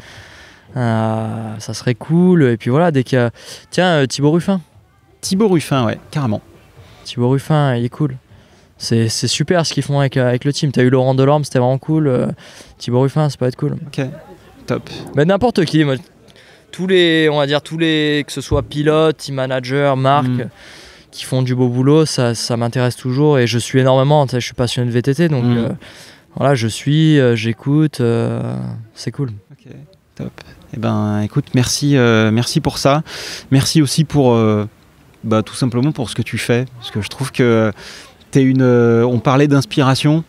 Et moi, je pense que tu en es vraiment une, au-delà de l'influence. Enfin, tu vois, on parle encore une fois de ce terme d'influenceur qui vend des choses, mais aussi qui vend du rêve dans le bon sens du terme. Ouais, j'essaye. Et moi, je trouve que c'est quelque chose qui marche bien, parce que j'espère aussi, avec cet échange qu'on a eu, avoir pu montrer ce côté plutôt français, francophone, humain également, accessible que tu es. Et je suis très content d'avoir pu montrer cet aspect-là, ou en tout cas j'espère que les gens qui nous écoutent ont pu le voir. Et c'est vrai que voilà, ce côté influence positive de en fait ce Frenchie qui a eu un rêve qui était d'aller au Canada. J'ai eu le même rêve que beaucoup. Hein. Mais toi tu y es allé et tu as concrétisé ce rêve-là. Et je trouve que ça, c'est une inspiration qui est géniale. Et donc, pour ça, un grand merci, puis un grand bravo aussi. Merci beaucoup. Hein. Parce que fallait avoir cette détermination et cette envie d'y aller. Et tu as concrétisé. Et c'est beau. Je trouve ça fabuleux. Merci énormément. Donc, voilà. Ça fait plaisir. Et si ça peut aider les jeunes, les moins jeunes qui regardent le podcast. Mais là, tu vois, moi, j'avais pas le talent de Bruni, de Vergier. Tu vois, j'ai jamais pensé que j'allais en faire mon métier. Hein. Ça a jamais été... Enfin, je pensais que j'allais travailler dans l'industrie du VTT, mais jamais en tant que pilote, quoi. Ouais. Donc, tu vois, le travail, au final, ça paye toujours, quoi. Ok. Eh ben, bravo pour ça. Merci pour les mots.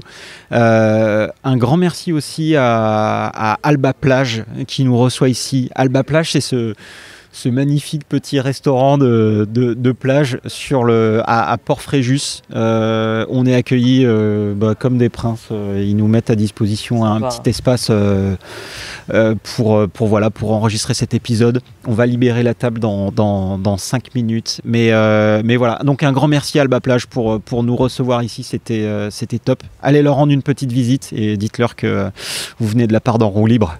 Je ne sais pas ce qu'ils feront, mais en tout cas, ils vous recevront bien parce qu'ils nous ont bien reçus. Merci Rémi, merci infiniment pour ton temps. On te souhaite un bon séjour ici, de bonnes vacances aussi. Et puis merci à vous qui nous écoutez, qui nous avez écoutés ou regardés. Et on espère que vous avez apprécié. Si vous avez...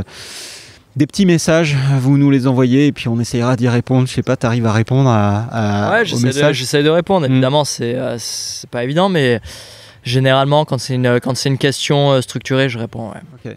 Comme Kylian nous disait que dès qu'il y avait un mot où il y avait une demande, où il y avait quelque chose d'un petit peu construit, d'élaboré, il prenait le temps de répondre. Et Dieu sait que toi et lui, vous êtes sollicités et vous avez beaucoup de monde sur les réseaux. Donc ouais, ça fait du monde. Donc n'hésitez pas à mettre un petit pavé à Rémi, à lui poser vos questions. Je ferai de mon mieux pour répondre. Et voilà, et moi je transmettrai si jamais vous m'envoyez un message. Et voilà, et encore un grand merci pour vos écoutes, vos messages et vos encouragements. Ça fait très plaisir. Et puis on se dit à très bientôt. Ouais, pas de souci. À Squamish, tu reviendras. À Squamish, tu vas spotter chez Couscous. Voilà. Ouais. Allez, salut, au revoir et à très bientôt. Et d'ici là, kiffez très fort. Salut. Merci d'avoir regardé ou écouté cet épisode d'En Roue Libre. J'espère que vous l'avez autant apprécié que j'ai eu de plaisir à l'enregistrer. Si c'est le cas, je vous invite à rejoindre comme des milliers de passionnés la communauté En Roue Libre sur Instagram. J'y partage les dernières news de l'émission, vous annonce les prochains invités et vous invite même à leur poser directement vos questions. Pensez également à vous abonner à la newsletter En Roue Libre que je suis en train de préparer.